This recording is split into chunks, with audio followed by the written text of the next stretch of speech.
الحمد لله الذي هدانا للتعليم والتعلم ووفقنا للسؤال والجواب والصلاة والسلام على سيدنا محمد الذي دينه دواء لكل مرتاب وعلى آله وأصحابه الذين فازوا في كل الميدان إلى يوم الحساب. أما بعد، اولا اشهد ان لا الہ الا اللہ واشهد ان محمدا عبده ورسوله رضیت باللہ تعالی ربا وبالاسلام دینا وبمحمد صلی اللہ علیہ وسلم نبیا ورسولا علی هذه الشہادۃ نحیا وعلیہا نموت ان شاء اللہ. قال اللہ تبارک وتعالی فی کتابہ العظیم فاسألوا اہل الذکر ان کنتم لا تعلمون. وقال النبی صلی اللہ علیہ وسلم انما شفاء العی السؤال او کما قال علیہ الصلوۃ والتسلیم.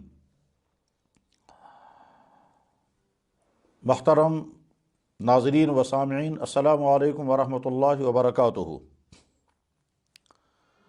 اپنے بہت سارے بھائیوں کے مسلسل اصرار، مسلسل تقاضوں کی بنا پر سوال و جواب کی یہ مجلس منعقد کی گئی. حالانکہ رمضان مبارک میں ذاتی مشغولیات، خصوصاً رمضان کے اوقات کو عبادات میں زیادہ خرچ کرنا مطلوب اور مستحسن ہے، مگر اپنے بہت سارے بھائیوں کے مسلسل اصرار کی بنا پر یہ وقت نکال کر کے سوال و جواب کی مجلس منعقد کی جا رہی ہے. میں اپنے ان تمام بھائیوں کی خدمت میں سلام بھی عرض کرتا ہوں اور ان تمام کے حق میں دعا گو بھی کہ جو مسلسل سلام بھیجتے رہتے ہیں اور اپنی دعاؤں سے نوازتے رہتے ہیں. اللہ جل شانہ ان تمام بھائیوں کو علم، عمل، صلاح، تقوی، صحت، عافیت، خوشیاں، مسرتیں اور دنیا اور آخرت کی کامیابیاں عطا فرمائے. حضرات، سوال و جواب کی اس مجلس میں ابتداءً میں نے جو قرآن کریم کی آیت پڑھی ہے اس کا مفہوم سمجھا جائے، اور وہ یہ کہ اللہ تعالیٰ شان و ارشاد فرماتے ہیں فَاسْأَلُوا أَهْلَ الذِّكْرِ إِن كُنتُمْ لَا تَعْلَمُونَ. اگر تمہیں کہ کوئی بات معلوم نہ ہو تو جاننے والوں سے پوچھ لو. اور جناب رسول اکرم صلی اللہ علیہ وسلم کا مبارک ارشاد جو حدیث کے الفاظ کے ساتھ پیش کیا گیا، اس کے مبارک الفاظ اس طرح سے ہیں. آپ نے ارشاد فرمایا انما شفاء العی السؤال. ناواقف انسان کی ناواقفیت کا علاج پوچھنا ہے. کسی حکم سے بے خبر ہوں، اس کا حل یہ ہے کہ پوچھ لیا جائے. شریعت کے کسی قانون سے انسان ناواقف ہو، اس ناواقفیت کا حل یہ نہیں ہے کہ آدمی خاموش بیٹھا رہے. شریعت کے کسی مسئلے سے انسان بے خبر ہو، اس کا حل یہ نہیں ہے کہ آدمی اسی بے خبری میں پڑا رہے، بلکہ اس کا حل یہ ہے کہ پوچھ لیا جائے. اور اگر آدمی خود تحقیق کر سکتا ہو تو بہت اچھا، اور اگر تحقیق نہیں کر سکتا تو جاننے والوں سے پوچھ لینا چاہیے. ناواقف ہونا ایک قسم کی بیماری ہے، مسئلے سے بے خبر ہونا ایک قسم کی کمزوری ہے. اس بیماری اور کمزوری کو اگر ہم بیماری کہیں گے تو اس بیماری کی شفا جو ہے وہ سوال میں مضمر ہے، یعنی پوچھ لیا جائے.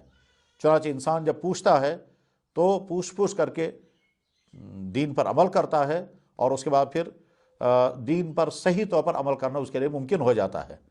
بعض دفعہ ایسا بھی ہوتا ہے کہ ایک انسان اخلاص کی بنیاد پر کوئی عمل کر رہا ہے، مگر چونکہ اس نے پوچھ کر نہیں کیا ہے اس لیے غلطی کا شکار رہا، اور عرصے طویل پر تک بعض لوگ غلطی کا شکار رہتے ہیں، اور بعد میں جب ان کے سامنے صحیح مسئلہ آ جاتا ہے تو تعجب میں پڑ جاتے ہیں، حیرت میں پڑ جاتے ہیں، اور کبھی غم کا بھی شکار ہوتے ہیں کہ ہم نے اتنے عرصے تک ناواقفیت کی وجہ سے یہ عمل کیا ہے. آج بھی روزانہ اس طرح کے مشاہدے آتے رہتے ہیں کہ اگر لوگ مسئلہ پوچھ کر کے عمل کریں تو جواب کچھ اور آئے گا، اور پوچھے بغیر خود بخود عمل کرنے لگتے ہیں تو بعض دفعہ غلطی کا شکار ہوتے ہیں. سوالات پوچھنے میں ہمیشہ اپنی نیت ٹھیک رکھنی چاہیے، اور وہ نیت یہ کہ ہم اپنی ذات کا سوال پوچھیں، اور وہ ذات کا سوال جو ہے وہ کبھی فکر سے متعلق ہوگا، عقائد کے متعلق ہوگا، مسائل کے متعلق ہوگا، عمل کے متعلق ہوگا، حلال و حرام کے متعلق ہوگا. تو اس نیت سے جب انسان سوال کرتا ہے اور وہ سوال اپنی ذات کے اعتبار سے کرتا ہے، وہ سوال مفید ہوتا ہے، اور اس سے دوسروں کو بھی فائدہ ہوتا ہے، کیونکہ اسی جیسا سوال دوسرے بھائیوں کو جب درپیش ہوتا ہے اور اس آدمی کی طرف سے سوال سامنے آ گیا تو سوال و جواب سن کر کے دوسرا آدمی بھی اپنے اوپر اس کو منطبق کر لیتا ہے۔ البتہ ذاتی نوعیت کے سوالات کچھ ایسے بھی ہوتے ہیں جو بعض دفعہ حیا کے بھی خلاف ہوتے ہیں اور پرسنل قسم کے معاملات ہوتے ہیں۔ اس طرح کے سوال جو ہیں وہ کسی ایسے فورم پر، کسی ایسی جگہ پر نہیں پوچھنے چاہیے کہ جس میں دوسروں سے پردہ رکھنا مطلوب ہو۔ تو اس طرح کے سوالات جو ہیں وہ پرسنل پوچھنے ہوتے ہیں، ذاتی اعتبار سے پوچھنے ہوتے ہیں۔ اسی طرح سے اس طرح کا سوال نہیں پوچھا جانا چاہیے کہ جس میں مقصد کسی دوسرے پر اٹیک کرنا ہو۔ بعض دفعہ انسان سوال کرتا ہے اور اسے ذات کا مسئلہ نہیں ہوتا، وہ دوسروں کے متعلق سوال کرنا ہوتا ہے، اور وہ دوسروں کے متعلق سوال بھی بعض دفعہ دوسروں پر حملہ کرنے کے لیے، دوسروں پر اٹیک کرنے کے لیے ہوتا ہے، وہ بھی کوئی مناسب چیز نہیں ہے۔ دراصل سوال کرنے والوں کے لیے بھی کچھ اصول اور آداب ہیں اور جواب دینے والوں کے لیے بھی اصول اور آداب ہیں۔ اللہ کرے کہ سوال کرنے والے بھی ان اصولوں آداب پر کاربند رہیں اور جواب دینے والے کو بھی اللہ توفیق عطا فرمائے کہ وہ ان اصولوں اور آداب کے دائرے میں رہ کر کے دینی سوالوں کے جوابات دیتا رہے۔ اس بیچ میں یہ بات بھی عرض کی جانی چاہیے کہ ضروری نہیں ہے کہ ہر انسان ہر سوال کا جواب دے سکے۔ دنیا میں کوئی انسان دعویٰ نہیں کر سکتا کہ ہر قسم کے مسائل کا حل میں بتا سکتا ہوں۔ ہمارے بڑی بڑی اسلامی تاریخ کی شخصیات کا کہ زندگی میں پایا جاتا رہا ہے، ان کے سامنے کوئی سوال کرتا تھا تو وہ جب جواب معلوم نہیں ہوتا تھا تو صاف بڑی بے تکلفی کے ساتھ کرتے تھے، لا ادری، اس سوال کا جواب مجھے معلوم نہیں ہے۔ اس لیے اگر کوئی ایسا سوال سامنے آتا ہے جس سوال کے بارے میں جواب دینے والے کو معلوم نہ ہو یا تحقیق کی ضرورت ہو تو بے تکلف عرض کیا جائے گا کہ صاحب اس سوال کا جواب ہمیں معلوم نہیں ہے، اور تحقیق کریں گے یا اس پر مزید غور کریں گے۔ اور بعض دفعہ سوال ایسا بھی ہوتا ہے کہ جس کا جواب دینا کسی مصلحت کی بنا پر مناسب نہیں ہوتا ہے، تو اس طرح کے سوالوں کو یا تو حذف ہی کیا جائے گا، اور اگر وہ سوال سامنے آ بھی گیا تو جواب کو حسن تدبیر کے ساتھ ٹال دیا جائے گا، اور وہ ٹالنا کوئی اعراض بلا وجہ کے نہیں ہوگا، اس میں کوئی مصلحت ضرور ہوتی ہے۔ جناب رسول اکرم صلی اللہ علیہ وسلم کی خدمت میں بھی بعض دفعہ ایسے سوالات آتے تھے کہ آپ علیہ الصلوۃ والسلام براہ راست اس کا جواب ارشاد نہیں فرماتے تھے، بلکہ ایک ایسا جواب ارشاد فرماتے تھے کہ سننے والے کو غلط فہمی بھی نہ ہو اور مسئلہ بھی حل ہو جائے۔ براہ راست جو جواب ہوا کرتا تھا وہ براہ راست جواب کبھی کبھی کسی غلط فہمی کا ذریعہ بن سکتا تھا۔ اس غلط فہمی کا ذریعہ بننے آپ نہیں پسند کرتے تھے کہ غلط فہمی کا ذریعہ بن جائے، اس لیے اصل جواب روک دیتے تھے۔ قرآن کریم میں بھی اللہ تعالیٰ شانہ نے یہ اسلوب اختیار فرمایا ہے کہ سوال کیا گیا کچھ اور جواب میں کچھ اور بات ارشاد فرمائی گئی، کیونکہ مسئلہ تو اسی میں ہے۔ یسألونک عن الاہلہ، آپ سے پوچھا جا رہا ہے کہ چاند کی حقیقت کیا ہے، تو جواب میں چاند کی حقیقت نہیں بتائی گئی، چاند کے گھڑنے اور بڑھنے کا سسٹم نہیں بتایا گیا، بلکہ یہ بتایا گیا قل ھیٰ مواقیت للناس، کہ چاند کی وجہ سے تم کو اوقات معلوم ہو جائیں گے، نمازوں کے اور روزوں کے اوقات معلوم ہو جائیں گے، تو جواب کچھ اور دیا گیا۔ بہرحال اب ہم اختصار کے ساتھ سوال جواب کا سلسلہ شروع کرتے ہیں۔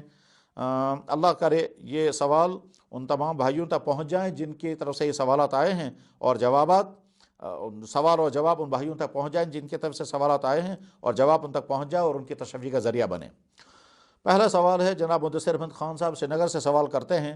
وہ سوال پوچھتے ہیں کہ رمضان المبارک کے بابرکت مہینے میں ہم تقویٰ کی مٹھاس حاصل کرتے ہیں، پھر باقی جو 11 مہینے ہیں ان میں اس کا اثر سائے کی طرح برقرار رہتا ہے، لیکن اگر انسان اس تقوی کی حرارت کو اپنے روح کے اندر پیوست کرنا چاہے تو اسے کیا کرنا چاہیے؟ اس کے علاوہ کچھ کتابیں تجویز کیجیے جن کی بدولیں اعمال قلوب میں تقویت حاصل ہو سکے۔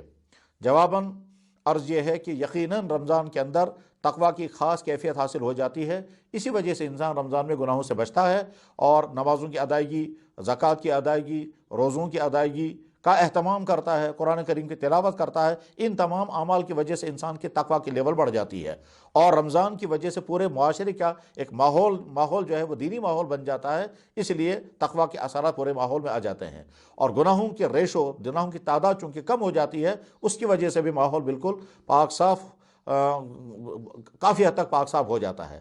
اب جب اس رمضان کے تقویٰ والے ماحول میں انسان رہتا ہے تو تقویٰ کی صفات پیدا ہوتی ہیں، لیکن جو ہے رمضان کا ماحول ختم ہو جاتا ہے تو اب وہ باقی پورے سال کا ماحول جب آتا ہے اس وقت انسان اس تقوی پر تب باقی رہ سکے گا جب وہ تقوی والا اتنا مضبوط اپنے اندر تقویٰ کی صفت پیدا کر چکا ہوگا کہ باقی ماحول کے اندر رہ کر بھی اس تقوی پر قائم رہے۔ اس کی مثال ایسے ہے کہ جیسے ایک بیمار ہے، یہ بیمار انٹینسو کیئر میں ہے یا وارڈ میں ہے، اور وہاں وہ ریکور ہو رہا ہے۔ اب اگر وہ اتنا اچھا صحت یاب ہو گیا کہ واپس آ کر کے اس کا امیون سسٹم اپنے گھر میں رہ کر بھی برقرار رہے گا، تو اس کا مطلب یہ کہ گھر میں رہ کر وہ بیماریوں کا مقابلہ کر سکے گا۔ اور اگر اس کا امیون سسٹم کمزور ہوگا تو وارڈ میں یا انٹینسو کیئر میں تو وہ ٹھیک ہے، لیکن جو ہی باہر نکال کر کے لاتے ہیں پھر اس کی حالت خراب ہو جاتی ہے۔ اس کا مطلب یہ ہے کہ اس کے اندر کی قوت مدافع جو ہے وہ کمزور ہے، ابھی وہ طاقتور نہیں ہے۔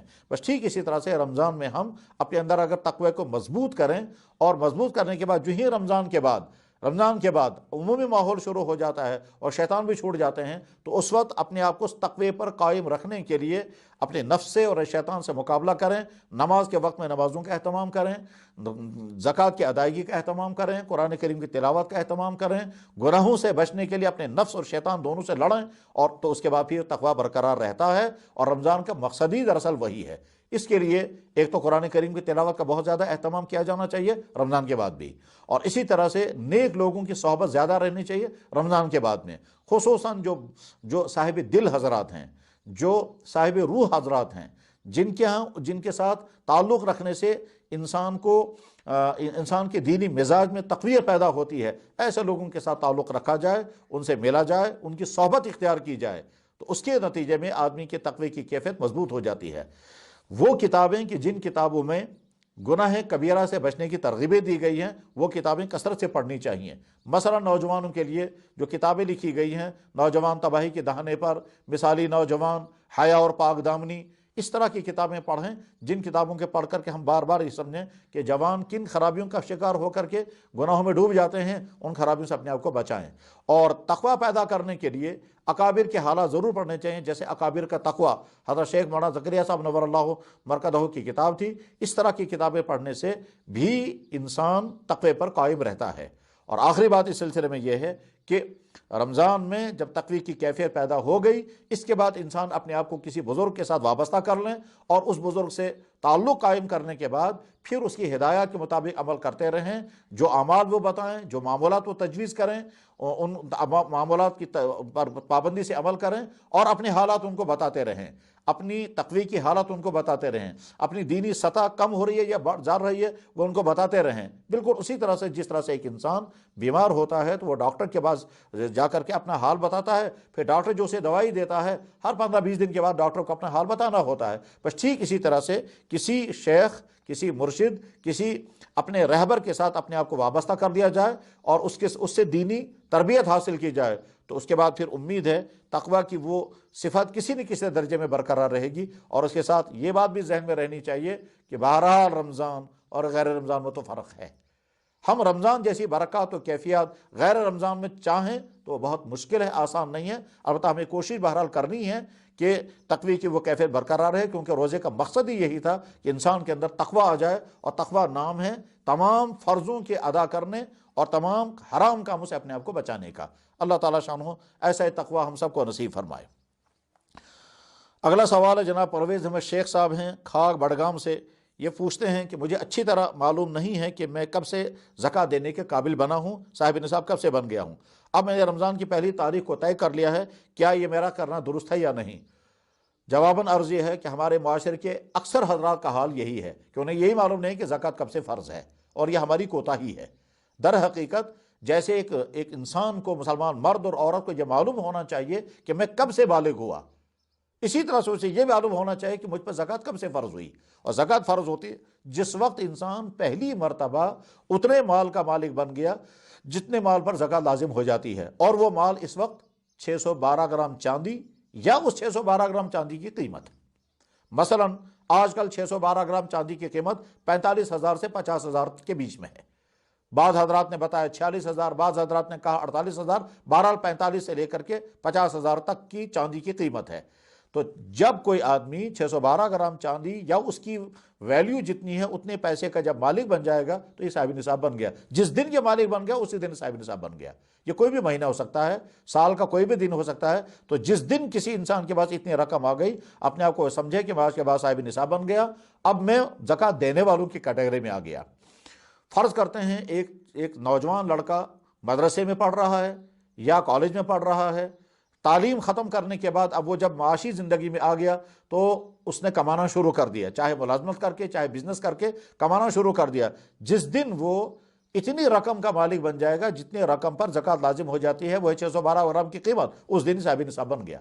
اب آج کے بعد اس کا سال شروع ہوگا اسی دن سے۔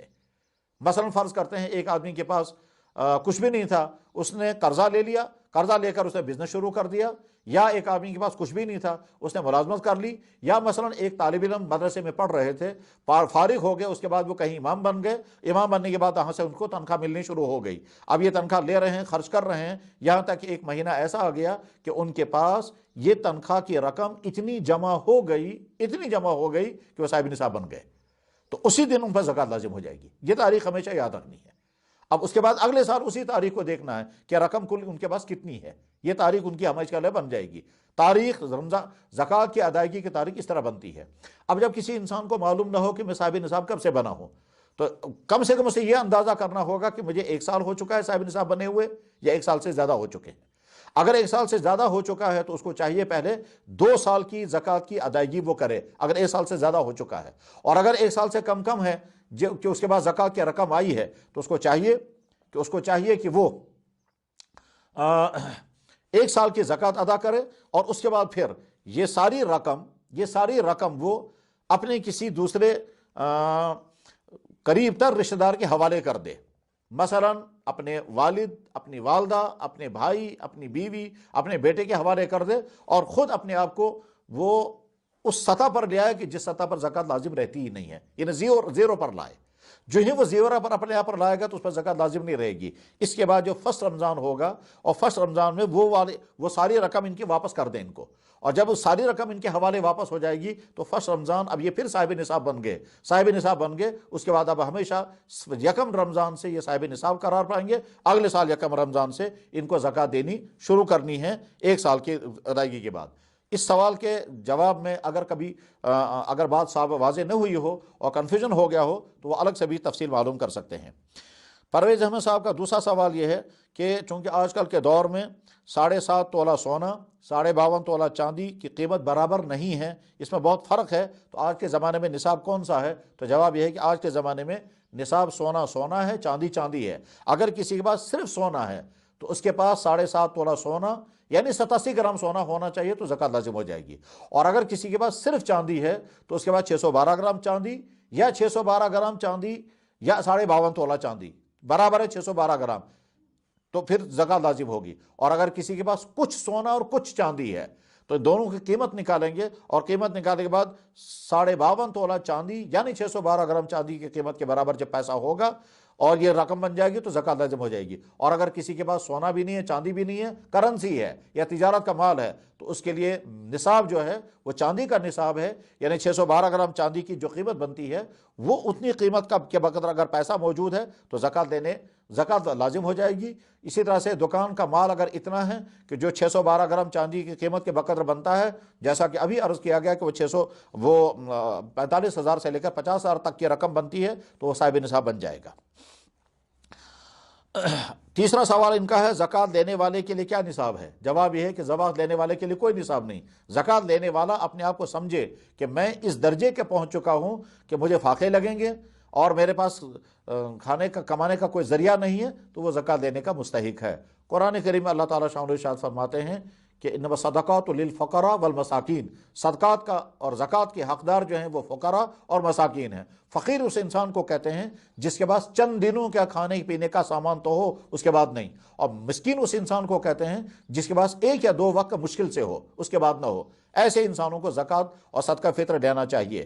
اور ایسے لوگ کی جن کے پاس اپنی آمدنی کا ذریعہ ہے اور زندگی ان کو ٹھیک طرح سے چل رہی ہے، اگرچہ آمدنی کم ہی ہے مگر وہ پھر بھی لوگوں سے زکاتیں اور صدقہ وصول کرتے ہیں، ان کے لیے حدیث میں سخت وعیدیں ہیں۔ اس لیے زکوٰۃ دینے والوں کو چاہیے کہ وہ زکوٰۃ لینے والے افراد کی اچھی طرح سے تحقیق کریں۔ ایسا نہ ہو کہ جن کو ہم زکوٰۃ دے رہے ہیں وہ زکوٰۃ کے مستحق تو نہیں تھے اور ہم زکوٰۃ دے گئے۔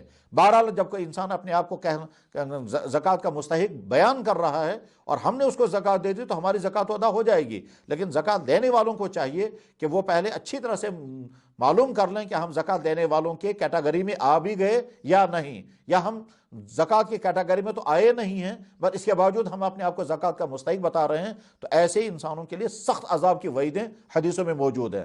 چنانچہ بخاری شریف میں حدیث ہے، اللہ کے نبی علیہ السلام نے ارشاد فرمایا کہ ایسا ہی انسان قیامت کے دن اس حال میں آئے گا، اس کے چہرے کا گوشت نوچ لیا گیا ہوگا۔ بہرحال جو غریب سے غریب تر ہو، مسکین سے مسکین تر ہو، مشکلات کا شکار ہو، ایسے انسانوں کو زکوٰۃ دینی چاہیے۔ اگلا سوال جناب منیب الرحمان صاحب بونیار سے ہیں۔ یہ سوال کرتے ہیں کیا صاحب نصاب کے پاس مال کا کم سے کم 1 قمری سال کا ہونا ضروری ہے؟ جواب ہے کہ ہاں، جب کوئی انسان صاحب نصاب بن جائے تو 1 قمری سال گزرنا شرط ہے، تب اس کو زکوٰۃ کی ادائیگی لازم ہوگی۔ مثلا فرض کرتے ہیں پہلی مرتبہ ایک آدمی کے پاس مال آیا، کون سی تاریخ کو؟ مثلا 10 صفر المظفر کو یا 1 ربیع الاول کو، تو 1 ربیع الاول یہ صاحب نصاب بن گیا، اس کو پورے سال اب کمانا ہے، خرچ کرنا ہے۔ اگلے سال 1 ربیع الاول کو یہ دیکھے گا کہ میرے پاس کتنا پیسہ جمع ہو گیا ہے، پورے سال میں جو خرچ ہو گیا وہ تو ہو گیا، اور جو جمع شدہ پیسہ ہے اگر قرضہ ہے تو وہ قرضہ مائنس کر لیا جائے، اور باقی جو پیسہ ہوگا اس کی زکوٰۃ ادا کرنی ہوگی۔ زکوٰۃ کی ادائیگی کے لیے سال گزرنا شرط ہے، اور سال سے مراد قمری سال ہے، شمسی سال نہیں ہے۔ اگلا سوال ہے جناب شوکت احمد وانی صاحب یہ بنی ضلع کٹھوا سے سوال کر رہے ہیں۔ یہ پوچھتے ہیں کہ جس مال کی سال گزشتہ زکوٰۃ ادا کی گئی ہے، وہ مال اگر ابھی اس سال بھی موجود ہے تو کیا اس سال بھی زکوٰۃ ادا کرنی ہے؟ جواب ہے کہ جی ہاں، اس سال بھی اس کی زکوٰۃ ادا کرنی ہے۔ یہ سوال کرتے ہیں پچھلے سال میرے پاس 1 لاکھ روپیہ تھا، میں نے اس وقت اس کی زکوٰۃ ادا کر دی ہے، اب وہ 1 لاکھ بھی آج میرے پاس موجود ہے اور مزید 1 لاکھ اور آ چکا ہے، تو آج کتنے کی زکوٰۃ دینی ہے؟ جواب ہے کہ آپ کو 2 لاکھ روپے کی زکوٰۃ ادا کرنی ہے۔ ان کا دوسرا سوال ہے کہ عصر کی 1 رکعت امام صاحب کے ساتھ چھوٹ گئی اور نماز کی آخری رکعت پورا کرنے کے بعد امام صاحب کے ساتھی دونوں جانب سلام پھیر دی اور 3 بار استغفر اللہ پڑھنے کے بعد یاد آیا، سیدھا کھڑا ہوا اور پہلی چھوٹی ہوئی رکعت سجدہ سہو کر کے نماز ادا کی، کیا نماز ادا ہو گئی یا نہیں؟ جواب ہے کہ ہاں، نماز ادا ہو گئی۔ امام صاحب کے ساتھ سلام پھیری اور سلام پھیرنے کے بعد نماز توڑنے والا کوئی عمل نہیں کیا، صرف استغفار پڑھ رہے تھے اور یاد آ گیا کہ میری 1 رکعت چھوٹ گئی، فوراً کھڑے ہو گئے اور کھڑے ہونے کے بعد وہ 1 رکعت پڑھی، پھر سجدے سہو کیا تو نماز آپ کی ادا ہو گئی۔ اگلا سوال ہے جناب سکوت احمد صاحب گاندربل۔ سکوت صاحب سے اولاً درخواست یہ ہے کہ آپ اپنے نام کی پہلے ٹھیک طرح سے وضاحت کروا لیں کہ یہ سکوت ہی نام ہے یا کچھ اور ہے، اور اگر سکوت ہی لفظ ہے تو مناسب تجویز یہ ہے کہ اس نام کو بدل دیا جائے، اس لیے کہ سکوت کے معنی ہے خاموش رہنا، تو اگر یہ شکور احمد ہے تو ٹھیک ہے، اور اگر یہ سکوت احمد ہے تو اپنے نام کی تصحیح کرا لیں۔ آپ کا سوال یہ ہے مال تجارت اور دکان کے مال میں زکوٰۃ کا حساب کس طرح لگایا جائے؟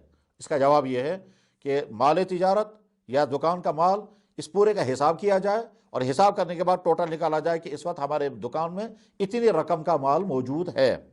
اس کے بعد اس دکان پر جن لوگوں کا قرضہ ہے وہ قرضہ مائنس کر لیا جائے، اور قرضہ مائنس کرنے کے بعد پھر اس دکان کا جو باقی باہر قرضہ ہے وہ قرضہ اس میں ایڈ کر لیا جائے۔ مثلا دکان میں اس وقت مال ہے 5 لاکھ روپے کا، اور اس دکان پر قرضہ ہے بیوپاریوں کا 1 لاکھ روپیہ، تو اس کا مطلب آپ کی دکان میں 4 لاکھ کا مال ہے، اور اس دکان کا مثلا فرض کیجئے 50,000 باہر ہے، تو اس کا مطلب یہ ہوا 50,000 اس میں ایڈ کرنا ہے۔ اب جو باہر قرضہ ہے وہ اس میں ایڈ کر لیا گیا، اور جو اس دکان پر قرضہ ہے وہ مائنس کر لیا گیا، اور اس کے بعد جو ٹوٹل بنے گا اس کی زکوٰۃ ادا کرنی ہوگی۔ ایک شخص نے دکان سٹارٹ کی مثلا 1 لاکھ روپے سے، اور 1 لاکھ روپے جس دن اس کو مل گیا دکان سٹارٹ کرنے کے لیے، اسی دن وہ 1 لاکھ روپے کا مالک بھی بنا ہے، اسی دن وہ 1 لاکھ روپے کا والد نے اپنے بیٹے کو 1 لاکھ روپیہ دے دیا اور کہا یہ میں نے تم کو مدد کے طور پر دے دیا، تم اسے تجارت شروع کر دو۔ 1 لاکھ روپے کا مالک بن گیا، اسی دن سے زکوٰۃ اس پر لازم ہو گئی۔ اگلے سال جب 1 لاکھ آ گیا تو اس کو دیکھنا ہے کہ کتنا مال موجود ہے۔ اس نے دیکھا اگلے سال کتنا مال موجود ہے، جتنا موجود مال ہے اس کی قیمت نکالنی ہے، اس پر اگر کسی کا قرضہ ہے وہ قرضہ جو ہے وہ لیس کرنا ہے، مائنس کرنا ہے، اور اس کا اگر کسی اور پر قرضہ ہے تو وہ اس میں ایڈ کرنا ہے، اور اس کے بعد جو ٹوٹل بنے گا اس کی زکوٰۃ ادا کرنی ہوگی۔ اگلا سوال ہے جناب نثار احمد بٹ صاحب بارہمولہ سے ہیں۔ سوال کرتے ہیں کیا صدقہ یا زکوٰۃ اس کو دے سکتے ہیں جو صاحب نصاب تو ہو لیکن مالی حالت درست نہ ہو؟ جواب یہ ہے کہ جب ایک انسان صاحب نصاب ہے تو اس کو نہ تو زکوٰۃ دے سکتے ہیں نہ صدقہ فطر دے سکتے ہیں، کیونکہ صدقہ فطر اور زکوٰۃ دینے کے لیے شرط ہے کہ اگلا انسان جو ہے وہ خود صاحب نصاب نہ ہو۔ اگر وہ خود صاحب نصاب ہے تو بہرحال اس کو نہیں دیں۔ مثلا فرض کرتے ہیں ایک آدمی کی گھریلو حالت بہت زیادہ خستہ اور نازک ہے، مگر اس کے پاس 50-60 ہزار روپے موجود ہے، تو اب اگر ہم اس کو زکوٰۃ دینا چاہیں گے تو زکوٰۃ ادا نہیں ہوگی، صدقہ دینا چاہیں تو صدقہ فطر بھی ادا نہیں ہوگا، کیونکہ وہ خود صاحب نصاب ہے۔ ہاں جب وہ اپنا پیسہ خرچ کر دے گا اور ادھر سے مالی تنگدستی کی وجہ سے وہ مشکلات کا شکار ہے، لیکن یہ جس مال کی وجہ سے وہ خود صاحب نصاب بنا ہے، جب وہ مال وہ خرچ کر دے گا اس کے بعد اس کو زکوٰۃ دے سکیں گے۔ اگلا سوال ہے جناب وسیم احمد صاحب ہندواڑہ سے سوال کرتے ہیں، کیا وعدہ ٹوٹنے پر کفارہ لازم ہوگا؟ اگر ہوگا تو کتنا؟ جواب یہ ہے کہ وعدہ توڑنا گناہ کبیرہ ہے، اس گناہ کبیرہ پر توبہ بھی لازم ہے، اور جس سے وعدہ کیا تھا اگر اس کو تکلیف پہنچی ہے تو اس کو معافی بھی مانگنی ہے، لیکن کفارہ کچھ نہیں ہے۔ کفارے کا تعلق قسم کے ساتھ ہے، وعدے کے ساتھ نہیں ہے۔ لیکن اگر کسی شخص نے کوئی وعدہ کیا ہے اور اس وعدے میں سے قسم بھی استعمال کی ہے، مثلا اللہ کی قسم میں یہ رقم تمہیں ضرور دوں گا 1 ہفتے کے اندر، تو اس نے اللہ کی قسم بھی کھائی، 1 ہفتے کے اندر رقم ادا کرنے کا وعدہ بھی کیا، اور 1 ہفتے کے اندر اس نے یہ وعدہ پورا نہیں کیا، تو وعدہ پورا نہیں کیا یہ گناہ ہوا اور قسم ٹوٹ گئی، اس کا کفارہ دینا پڑے گا، اور وہ کفارہ جو قسم کا کفارہ ہے وہی ہے، وہ کسی اور وقت میں بتایا جائے گا۔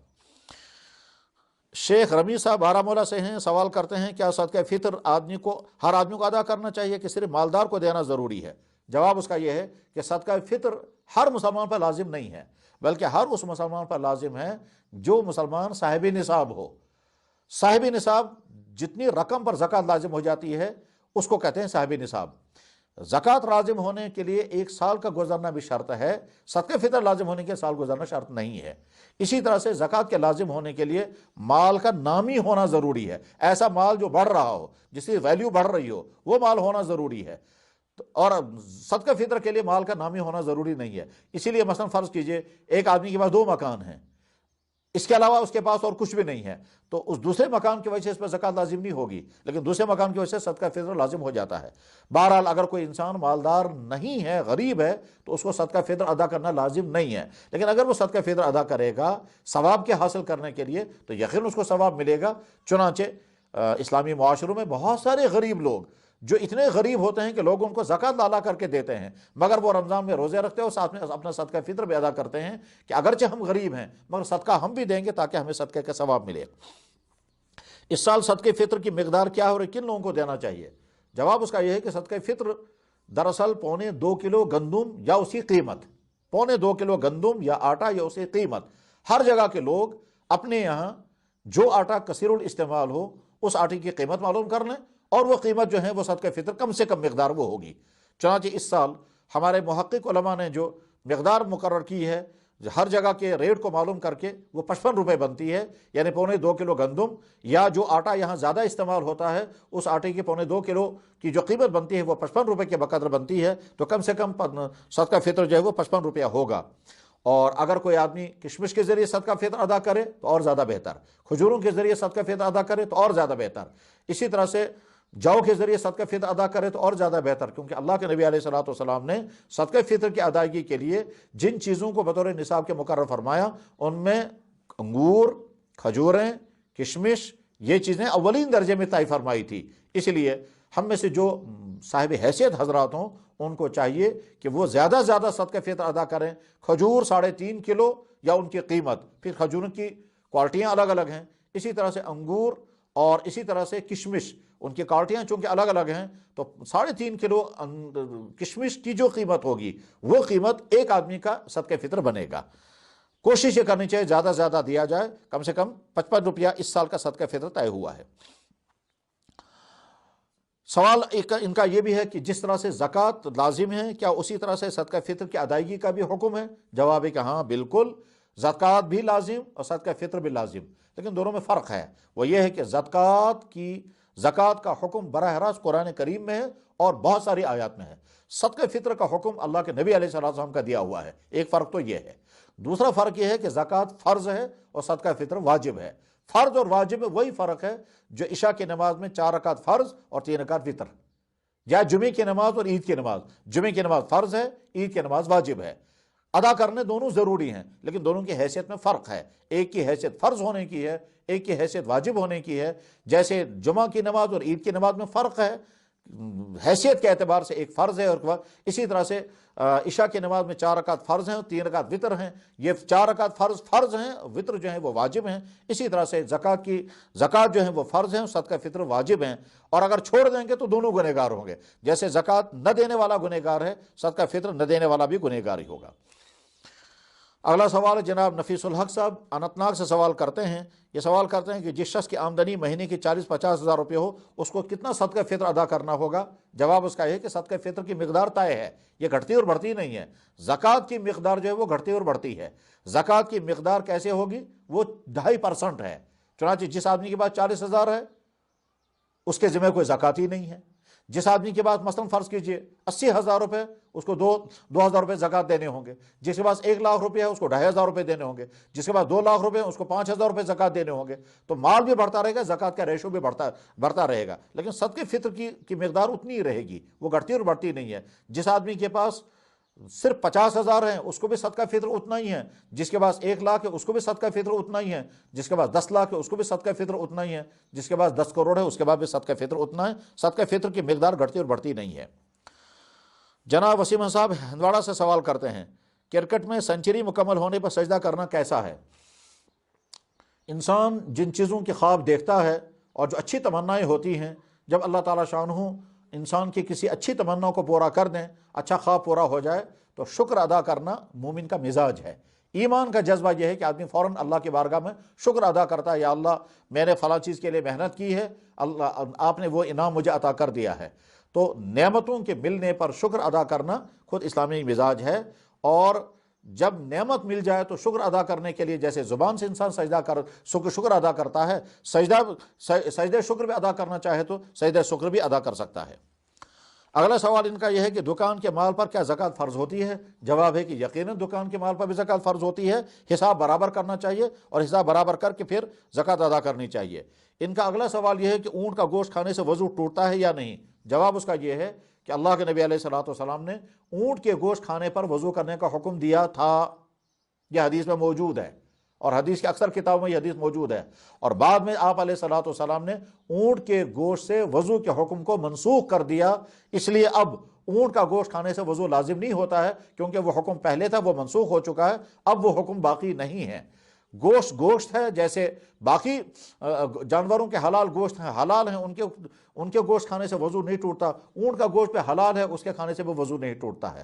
اور بعض محقق علماء کی رائے یہ ہے کہ نہیں، دراصل اللہ کے نبی علیہ السلام نے اونٹ کے گوشت کھانے سے جو وضو کا حکم دیا تھا، وہ وضو سے مراد وضو شرعی نہیں، بلکہ وضو سے مراد تھا ہاتھ کو اچھی طرح سے دھویا جائے، کلی اچھی طرح سے کی جائے، اس لیے کہ اونٹ کے گوشت میں چربی بہت زیادہ ہوتی ہے اور اس کی وجہ سے ہاتھوں میں اور منہ کے اندر بدبو آ جاتی ہے، تو وہاں وضو سے مراد ہے وضو لغوی۔ وضو لغوی کے معنی یہ ہیں کہ آدمی کلی کرے اور ہاتھوں کو دھو لے، اور وضو اس معنی میں حدیثوں میں بکثرت آتا ہے کہ کہیں اللہ کے نبی علیہ الصلوۃ والسلام نے صرف ہاتھ دھونے کو اور صرف کلی کرنے کو بھی وضو ارشاد فرمایا ہے۔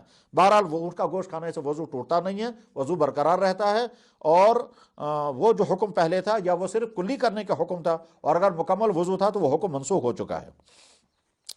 ڈاکٹر بلال احمد ڈار صاحب سوال کرتے ہیں، صدقہ فطر کی صحیح مقدار کن لوگ، صحیح حقدار کون لوگ ہیں؟ جواباً عرض کیا گیا کہ جو غریب سے غریب تر، جس کے بارے میں ہم یہ سمجھتے ہیں کہ ان کے ہاں کھانے کے بھی محتاج ہیں، فاقوں کی نوبت آ رہی ہے، یا اگر کچھ عرصے کے لیے ان کے پاس کھانا ہے اس کے بعد پھر آگے ان کو فاقے لگ جائیں گے، تو ایسے انسانوں کو ہم صدقہ فطر دے سکتے ہیں۔ ان کا سوال یہ ہے کہ کسی عورت کا شوہر فوت ہو چکا ہے، گھر میں 2-3 چھوٹے چھوٹے بچے ہیں، کمائی کا کوئی ذریعہ نہیں ہے، ان کے پاس 4-5 کنال زمین موجود ہے، ان کو صدقہ فطر دیا جا سکتا ہے یا نہیں؟ جواب ہے یقیناً دیا جا سکتا ہے۔ زمین کی 2-3 کنال جو موجود ہیں، اس موجود زمین کی وجہ سے یہ صدقہ فطر لینے سے محروم نہیں ہوں گے، ان کو صدقہ فطر دیا جا سکتا ہے۔ کیا صدقہ فطر اس کو دیا جا سکتا ہے جس کے پاس سونا چاندی روپے نہ ہو، مگر گھر میں ٹی وی ہو 5,000 روپے کے، بیوی کے کھاتے میں ہو، اور ضروریات زندگی سے زیادہ بستر و برتن ہو جن کی قیمت نصاب سے زیادہ ہے؟ تو جواب یہ ہے ضروریات زندگی سے زیادہ گھر کی جو چیزیں ہیں اگر وہ اتنی مقدار کے ہیں کہ وہ صاحب نصاب خود ہی بن جاتا ہے تو اس کو صدقہ فطر نہیں دے سکتے۔ صدقہ فطر لینے کے لیے ضروری ہے کہ آدمی یقیناً صدقہ فطر کا مستحق بن چکا ہو، اور صدقہ فطر مستحق بننے کے لیے یہ بھی لازم ہے کہ اس کے گھر میں ایکسٹرا اتنی چیزیں نہ ہوں جن چیزوں کی مالیت خود اس کو صاحب نصاب بنا رہی ہے۔ اگلا سوال ہے امتیاز احمد صاحب سری نگر سے، وہ سوال کرتے ہیں کہ اگر سال ختم ہونے سے پہلے 7ویں 8ویں مہینے ایک صاحب کے پاس اتنی آمدنی ہے کہ وہ صاحب نصاب بن جاتا ہے، لیکن سال کے ختم ہونے پر اس کے پاس اتنی آمدنی نہیں رہتی ہے کہ وہ صاحب نصاب کہلاتا ہے، تو کیا اس کو زکوٰۃ ادا کرنا بھی فرض ہے؟ جواباً سمجھ لیا جائے کہ جس مہینے میں انسان کے ذمہ زکوٰۃ لازم ہو گئی، یہ پہلا مہینہ ہے، اتنی رقم اس کے پاس آ گئی، مثلا آج ہمارے پاس پہلی مرتبہ 50,000 روپے کی رقم آ گئی، ہم صاحب نصاب بن گئے، اب پورا سال ہمارا بیچ میں گزر رہا ہے، اس سال کے دوران میں اگر ہماری رقم کم بھی ہو گئی، مثلا مان لیجیے 40,000 رہ گئے، 30,000، 20,000، 10,000 کم ہو گئی، لیکن اگلا سال جب آج کی تاریخ آ گئی، 26 رمضان، اس دن ہمارے پاس پھر اتنی رقم موجود ہے، تو سال کے دونوں کناروں پر زکوٰۃ کے نصاب موجود ہے، زکوٰۃ لازم ہو گئی۔ لیکن اگلے سال یہی والی تاریخ جب آئے گی، اس تاریخ میں اگر اتنی رقم موجود نہیں ہوئی تو بھی زکوٰۃ لازم نہیں رہتی ہے۔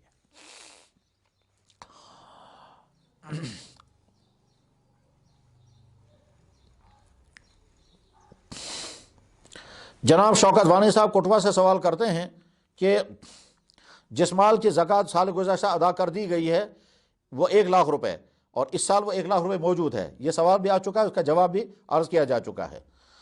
اگلا سوال ہے جناب مزمل صاحب رامبن سے سوال کرتے ہیں، کیا اذان کے دوران قرآن کریم کی تلاوت جاری رکھی جا سکتی ہے یا نہیں ہے؟ جواب ہے کہ یقیناً اگر کوئی انسان تلاوت کر رہا ہو اور اذان سے شروع ہو جائے تو اپنی تلاوت برقرار رکھے، اس میں کوئی حرج نہیں، اور اگر قرآن کریم کی تلاوت موقوف کر دے اور اذان کا جواب دے، اس کی بھی اجازت ہے، دونوں باتوں کی اجازت ہے، تلاوت برقرار رکھیں اس کی بھی اجازت ہے، تلاوت موقوف کر کے اذان کا جواب دیں اس کی بھی اجازت ہے۔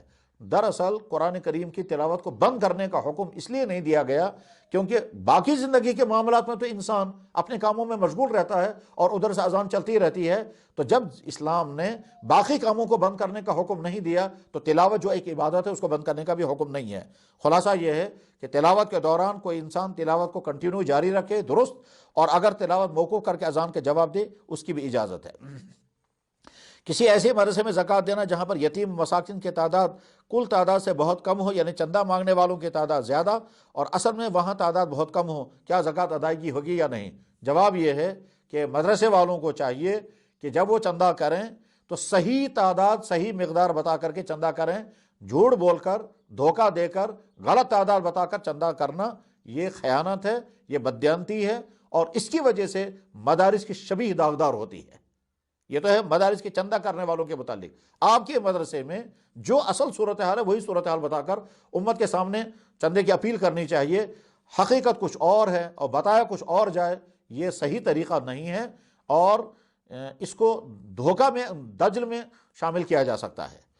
باقی مدرسے والے جب زکوٰۃ لیتے ہیں تو یہ مدرسے والوں کی ذمہ داری ہے کہ وہ زکوٰۃ کو اس طرح سے خرچ کریں جہاں زکوٰۃ ادا ہو جائے زکوٰۃ دینے والوں کی، ایسا نہ ہو کہ زکوٰۃ دینے والوں سے آپ نے زکوٰۃ لے لی اور آپ نے زکوٰۃ ٹھیک طرح سے خرچ نہیں کی تو اللہ کے ہاں سخت ترین مواخذہ ہوگا، زکوٰۃ دینے والے بری ہو جائیں گے۔ مدرسے والوں چاہے وہ جہاں کی بھی مدرسے والے ہوں ان کو وضاحت کرنی ہوگی کہ ہم یہ زکوٰۃ کی رقم لے کر کس طرح خرچ کرتے ہیں، کہاں کہاں خرچ کر سکتے ہیں۔ دین ہر ایک کے لیے ہے، جیسے وہ اماموں کے لیے ہے، جیسے وہ عالموں کے لیے ہے، جیسے وہ مفتیوں کے لیے ہے، ایسے ہی مدرسے والوں کے لیے بھی ہے۔ تو مدرسے کے محتمم صاحب ہوں یا مدرسے کے سفیر حضرات ہوں، ان تمام کو چاہیے کہ وہ زکوٰۃ کے مسائل کو سمجھیں اور زکوٰۃ لے کر کے پھر ٹھیک طرح سے وہ زکوٰۃ ادا کریں۔ ایسا نہیں ہونا چاہیے کہ زکوٰۃ وصول کی جا رہی ہے اور زکوٰۃ ٹھیک طرح سے خرچ نہیں ہو رہی ہے۔ یتیم خانوں کے متعلق، بیت المالوں کے متعلق، ویلفیئر ٹرسٹوں کے متعلق، زکوٰۃ کے نام پر جو لوگ بھی رقمیں جمع کر رہے ہیں ان کو اچھی طرح سے سمجھنا ہوگا کہ زکوٰۃ کی ادائیگی اور زکوٰۃ کا صرفہ کس طرح سے کرنا ہے، اس کے برخلاف اگر کریں گے شریعت کا حکم توڑ کر تو اللہ کے ہاں مواخذہ ہوگا۔ جیسے بے شمار لوگ جو ہیں وہ زکوٰۃ لے کر کے سکولوں پر لگا دیتے ہیں، پرائیویٹ سکول چلا رہے ہیں اور اس پر زکوٰۃ کی رقمیں لے کر کے خرچ کر رہے ہیں، ہرگز یہ تو درست نہیں ہے۔ صدقہ فطر عید نماز سے پہلے مستحقوں کو تقسیم کرنا چاہیے، اگر صدقہ فطر کی رقم بچ جائے تو کیا وہ بیت المال میں جمع کر سکتے ہیں یا نہیں؟ جواب اس کا یہ ہے کہ صدقہ فطر کے لیے حکم یہ ہے کہ عید سے پہلے پہلے مستحقین تک پہنچا دیا جائے، لہٰذا جو لوگ صدقہ فطر جمع کرتے ہیں وہ عید سے پہلے پہلے تمام مستحقوں تک صدقہ فطر پہنچا دیں، لیکن اگر وہ رہ جاتا ہے تو عید کے بعد جتنا جلدی ہو سکے جلد سے جلد ہو سکے صدقہ فطر مستحقین تک پہنچانا چاہیے۔ صدقہ فطر کا مقصد ہی دراصل یہ ہے کہ عید کے موقع پر وہ لوگ جن کی گھروں کی مالی پوشن بہت کمزور ہے وہ اپنے گھر کی عید کر سکیں، اس غرض کے لیے صدقہ فطر جتنا جلدی ہو سکے ادا کرنا چاہیے۔ جناب ظہور احمد صاحب کوکرناگ کے یہ کہتے ہیں کہ میں اس وقت سعودی عربیہ میں کام کر رہا ہوں، کیا مجھے صدقہ فطر سعودی عربیہ کے حساب سے ادا کرنا ہے یا کشمیر کے حساب سے؟ جواب یہ ہے کہ آدمی جہاں ہوتا ہے وہیں کے احکام انسان پر لاگو ہوتے ہیں، ان کو سعودی عربیہ کے اعتبار سے صدقہ فطر ادا کرنا ہوگا، اور اگر وہ وہاں ادا نہیں کر پا رہے ہیں تو وہاں کہ ریالوں میں جتنا صدقہ فطر وہاں طے ہوا ہوگا ان ریالوں کے دیکھ لیں کہ یہاں کے کرنسی میں کتنی رقم بنتی ہے، وہ اپنے گھر والوں کو کہہ سکتے ہیں کہ میری طرف سے وہاں اتنی کرنسی صدقہ فطر کے طور پر ادا کر دی جائے۔ مثلا فرض کرتے ہیں اگر سعودی عربیہ میں مثلا 5 ریال صدقہ فطر طے کر دیا گیا ہوگا، تو اس کا مطلب یہ ہے کہ ان کو وہاں صدقہ فطر ادا کرنا ہے 5 ریال، اور اگر وہ یہاں ادا کرتے ہیں تو 5 ریال کا جو یہاں کی کرنسی کی ویلیو ہوگی، مثلا اگر 20 روپے کا ریال ہے تو اس کا مطلب یہ ہے کہ یہاں 100 روپے ان کا صدقہ فطر ان کی طرف سے ان کے گھر والے ادا کریں گے۔ جناب زاہد احمد صاحب لون کو فوڑا سے سوال کرتے ہیں روزہ کن حالات میں قضا کر سکتے ہیں؟ جواب یہ ہے کہ روزہ بیمار انسان ہو، روزہ نہ رکھ سکتا ہو تو روزہ چھوڑ سکتے ہیں۔ خاتون اگر پریگننسی کی حالت میں ہو تو روزہ چھوڑ سکتی ہیں۔ خاتون اگر اپنے بچے کو دودھ پلا رہی تو روزہ رکھ سکتے ہو، اور اگر کوئی انسان سفر میں ہو تو روزہ چھوڑ سکتے ہیں، اور اگر کوئی انسان بہت زیادہ بڑھاپے میں ہو اور کمزور ہو اور وہ روزہ نہیں رکھ پا رہا ہے تو اس انسان کو بھی روزہ چھوڑنے کی اجازت ہے۔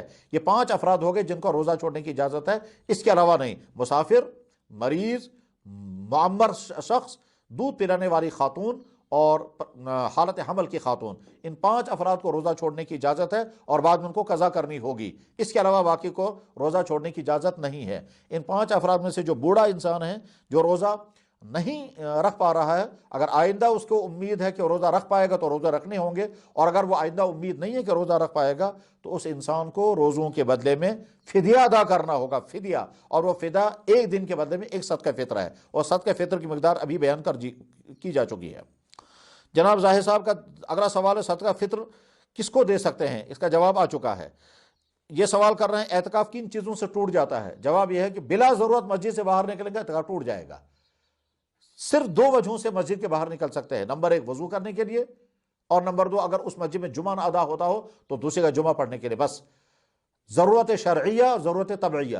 ضرورت شرعیہ ہے جمعہ پڑھنے کے لیے، ضرورت طبعیہ ہے پیشاب اور پاکانے کی ضرورت پورا کرنے کے لیے باہر، اس کے علاوہ جب بھی باہر نکلے گا تو اعتکاف ٹوٹ جائے گا۔ نمبر 3 کیا تمباکو پینے سے روزہ ٹوٹ جاتا ہے یا نہیں؟ تو جواب ہے کہ یقیناً تمباکو پینے سے روزہ ٹوٹ جاتا ہے۔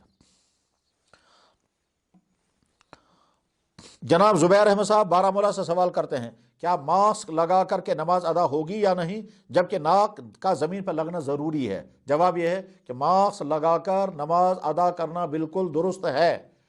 ماسک اگر ناک پر لگا ہوا ہے اور ناک زمین پر ٹکا ہوا ہے تو یہ نہیں کہا جائے گا کہ ناک زمین پر نہیں لگی، اور یہ ایسا ہی ہے جیسے ہم موزہ پہنتے ہیں اور جب نماز میں کھڑے ہوتے ہیں تو ہم یہی کہیں کہ موزہ پہن کر زمین پر کھڑے ہیں، بلکہ خف پہن کر زمین پر کھڑے ہیں۔ اور سردیوں میں بعض حضرات ٹوپی جو ہے وہ ان کے پیشانی تک ہوتی ہے، اور جب سجدہ کرتے ہیں تو بعض دفعہ سجدہ جو ہے وہ پیشانی زمین پر نہیں لگتی ہے بلکہ ٹوپی زمین پر لگتی ہے۔ تو جیسے پیشانی زمین پر لگنا شرط نہیں ہے، اسی طرح ناک کا زمین پر لگنا شرط نہیں ہے، اور اگر زمین پر لگنا شرط ہو جائے پھر نیچے زمین میں جو فرش لگا ہوا ہے وہ فرش بھی تو زمین کے ساتھ لگنے نہیں دیتا ہے۔ خلاصہ یہ ہے ماسک لگا کر کے نماز ادا کرنا درست ہے، اور وہ ماسک اگر ناک کے اوپر ہو تب بھی آپ کی نماز درست ہے۔ ایک بات۔ دوسری بات یہ ہے کہ پہلے یہ سمجھنا چاہیے کہ ماسک لگانے کا مقصد کیا ہے۔ ظاہر ہے ماسک لگانے کا مقصد ہے وائرس سے بچنا، اور یہ وائرس لگنے کا خطرہ کہاں ہے کہ جب ہم اگلے آدمی کے ساتھ مل رہے ہیں، اگلا آدمی ہو سکتا ہے انفیکٹڈ ہو، اگلا آدمی ہو سکتا ہے وائرس سے متاثر ہو، تو اس کا سانس ہم تک جب پہنچے گا تو اس کی وجہ سے ہم کو لگ سکتا ہے، لہٰذا ہم ماسک لگاتے ہیں تاکہ اس اگلے آدمی کو وائرس ہم تک نہ پہنچے۔ جب ہم نماز میں کھڑے ہوں گے تو وہاں دوسرا کون سے آدمی ہے جس کے وائرس لگنے کا خطرہ ہے؟ ہاں وہاں ایک امکان تو ہے، وہ یہ ہے کہ اگر کوئی کووڈ کا متاثر شخص وہاں نماز پڑھ رہا ہو اور اس نے وہیں پر نماز پڑھی ہے، پھر اس نے وہاں سجدہ کیا ہے، پھر سجدہ کرنے میں اس کے سانس سے جو وائرس ہے وہ نیچے فرش پر لگا ہے، صف پر یا کارپیٹ پر لگا ہوا ہے، اور ابھی وہ وائرس جوں کا تو موجود ہے، اور اب ہم آ کر کے وہاں نماز پڑھیں اور ہمارے منہ پر ماسک نہیں ہے، پھر اسی جگہ ہم نے سجدہ کیا، تب اس کے بعد اس وائرس کے لگنے کا خطرہ ہے، اور یہ خطرہ بہت کم درجے کا امکان رکھتا ہے۔ بہرحال ماسک لگا کر نماز پڑھنا درست ہے، اور ویسے بہتر یہ ہے کہ نماز کے دوران ماسک ہٹا دینا چاہیے، اس لیے کہ آپ سجدہ کریں گے تو سجدہ کرنے میں آپ کو وائرس لگنے کے امکانات بہت کم ہیں۔ جناب مصعب احمد صاحب میر سوال کرتے ہیں کہ روزے کی حالت میں غسل لازم ہوا تو کیسے کریں؟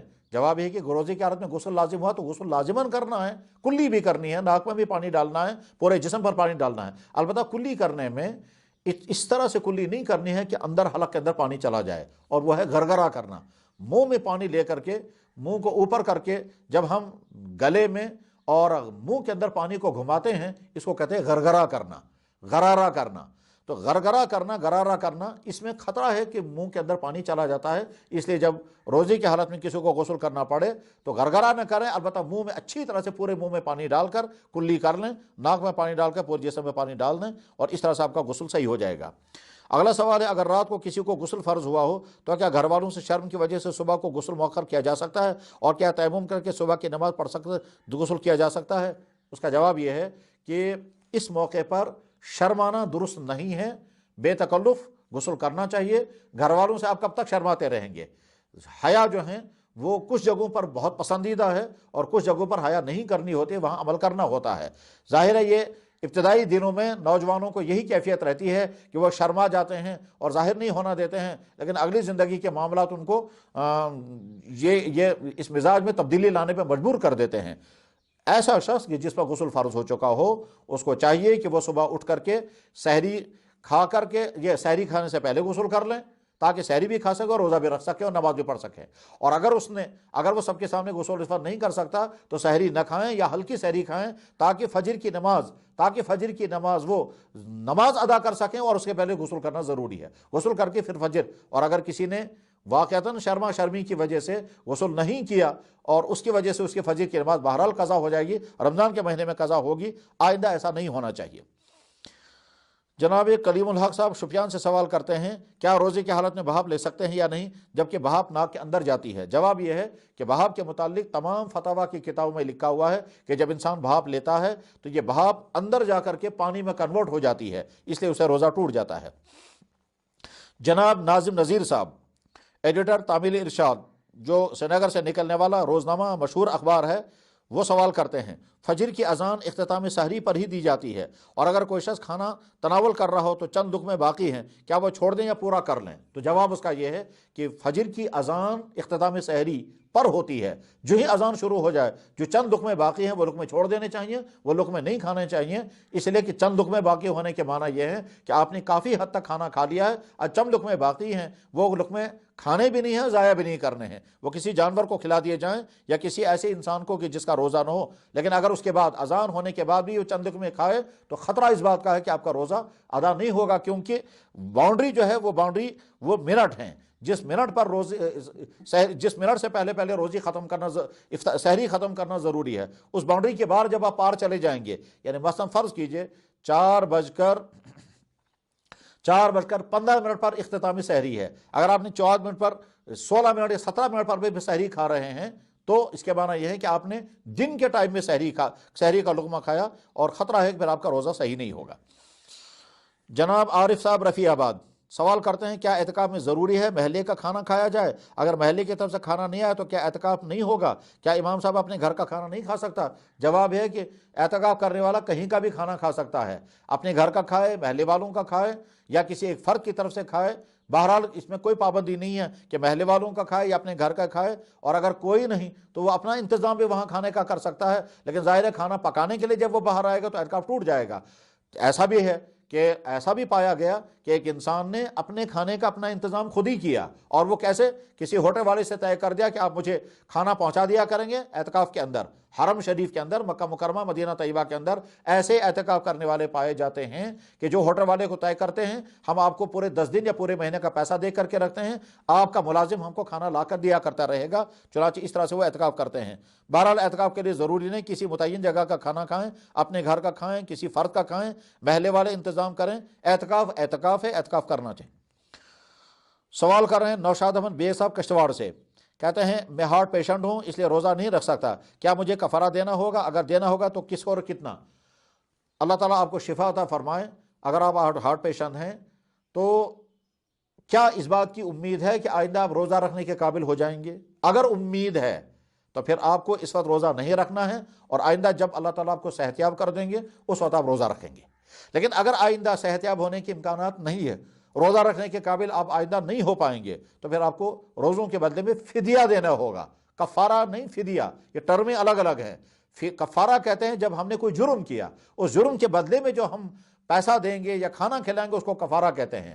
جو انسان بیمار ہے اور بیمار روزہ نہیں رکھ پا رہا ہے، اس آدمی کو اس نے جرم نہیں کیا، اس بیچارہ وہ عبادت نہیں کر پا رہا ہے، اسلام نے اس کو، قرآن نے اس کو حکم دیا ففدیۃ، تم فدیہ ادا کرو۔ کفارہ اور فدیہ مال دونوں ہیں، مگر کفارہ جو ہے اس میں ایک گناہ کی کیفیت ہے، ایک جرم کی کیفیت ہے، اور فدیے میں گناہ کی کیفیت نہیں ہے۔ بہرحال جو آدمی بیمار ہو اور وہ صحت یاب نہیں ہو پا رہا ہے، اس کو اجازت ہے کہ وہ اپنا فدیہ ادا کرے، ایک صدقہ فطر ایک روزے کے بدلے میں، پورے مہینے کا صدقہ فطر ایک مورد کے حساب سے۔ مثلا فرض کیجئے اگر آپ ایک روزے کے بدلے میں 60 روپے صدقہ فطر ادا کرتے ہیں، تو اس کا مطلب یہ ہے کہ پورے مہینے کا حساب کر کے دیکھ لیا جائے کتنا بنے گا۔ اگر آپ ایک روزے کے بدلے میں 100 روپے ادا کرتے ہیں تو پورے مہینے کا آپ کا بنے گا 3000 روپیہ، 3000 روپے آپ کا فدیہ بنے گا۔ سوال یہ مزید کر رہے ہیں کہ کیا میرا ایکسیڈنٹ ہوا ہے، ایک صاحب سوال کرتے ہیں میرا ایکسیڈنٹ ہوا ہے، روزہ رکھ پاتا ہوں لیکن نماز نہیں پڑھ پاتا، کیا میرا روزہ قبول ہے؟ جواب یقیناً آپ کا روزہ قبول ہے۔ ایکسیڈنٹ کی وجہ سے آپ نماز نہیں پڑھ پا رہے ہیں لیکن روزہ رکھتے ہیں، تو نماز نہ پڑھ پانے کی وجہ سے یہ نہیں کہا جائے گا کہ آپ کا روزہ قبول نہیں، آپ کا روزہ یقیناً قبول ہے، اور اگر آپ صحت یاب ہوتے تو نماز بھی ادا کرتے۔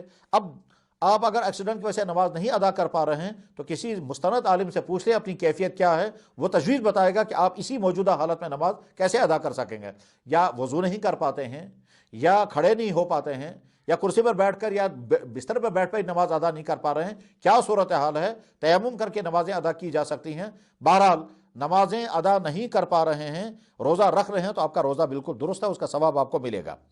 سوال کر رہے ہیں کیا روزے دار گلوکوز لگوا سکتا ہے یا نہیں؟ جواب ہے کہ جب ضرورت ہو تو روزے کے دوران گلوکوز لگانا درست ہے اور اس میں کوئی حرج نہیں ہے۔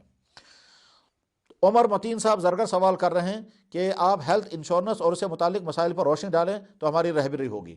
ہیلتھ انشورنس کے متعلق در حقیقت 2 رائیں آئی ہیں اب تک۔ ایک رائے یہ ہے کہ ہیلتھ انشورنس کرنا جائز ہے، ایک رائے یہ ہے کہ ہیلتھ انشورنس کرنا جائز نہیں ہے۔ ان 2 رائیوں میں اس وقت بحث ابھی جاری ہے، اور جب اس کا فائنل فیصلہ ہوگا کہ میڈیکل انشورنس یا ہیلتھ انشورنس کرنا جائز ہے تو اس وقت ہم حتمی جواب بتائیں گے۔ اس وقت کچھ علماء کی رائے یہ ہے کہ ہیلتھ انشورنس اگرچہ انشورنس ہی لگتا ہے مگر یہ انشورنس نہیں ہے، یا اس میں ہیلپ ہے بیماروں کے لیے، اور یہ امداد باہمی کے طور پر کام ہو رہا ہے۔ اور کچھ علماء کی رائے ہے کہ نہیں، یہ انشورنس ہی ہے، اور انشورنس جیسے باقی انشورنس ناجائز ہے، یہ انشورنس بھی ناجائز ہی ہے۔ ایک طرف سے جب دیکھا جائے کہ وہ بیماریاں کہ جن کے علاج بہت مہنگے ہیں اور انسانوں کے بس سے باہر ہیں، اور اکثر لوگ وہ مہنگے علاج نہیں کر پاتے ہیں، ان کے لیے ایک بہتر اور آسان راستہ ہیلتھ انشورنس یا میڈیکل انشورنس ہے، تو جائز ہونا چاہیے۔ مگر انشورنس کی پالیسیاں جو جوا اور قمار اور سود پر مبنی ہیں، اس کا تقاضا ہے کہ ناجائز ہونا چاہیے۔ تو عنقریب انشاءاللہ جو مباحثہ اس سلسلے میں ہونے والا ہے، اس مباحثے میں جو آخری فیصلہ ہوگا وہ انشاءاللہ سنا دیا جائے گا۔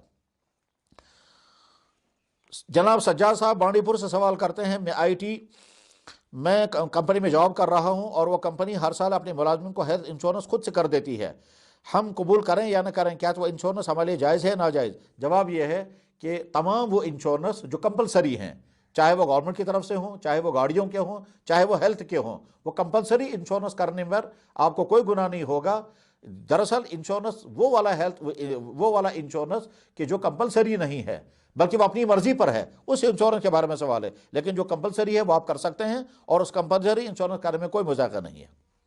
بانہال سے جناب ریاض صاحب سوال کرتے ہیں اگر آج کے حالات کے اعتبار سے جمعے کے دن محلے مسجدوں میں نماز ادا کا حکم دیتے ہیں تو کیا محلے مسجد میں ظہر کی نماز پڑھ جائے، جمعہ ادا کیا جائے؟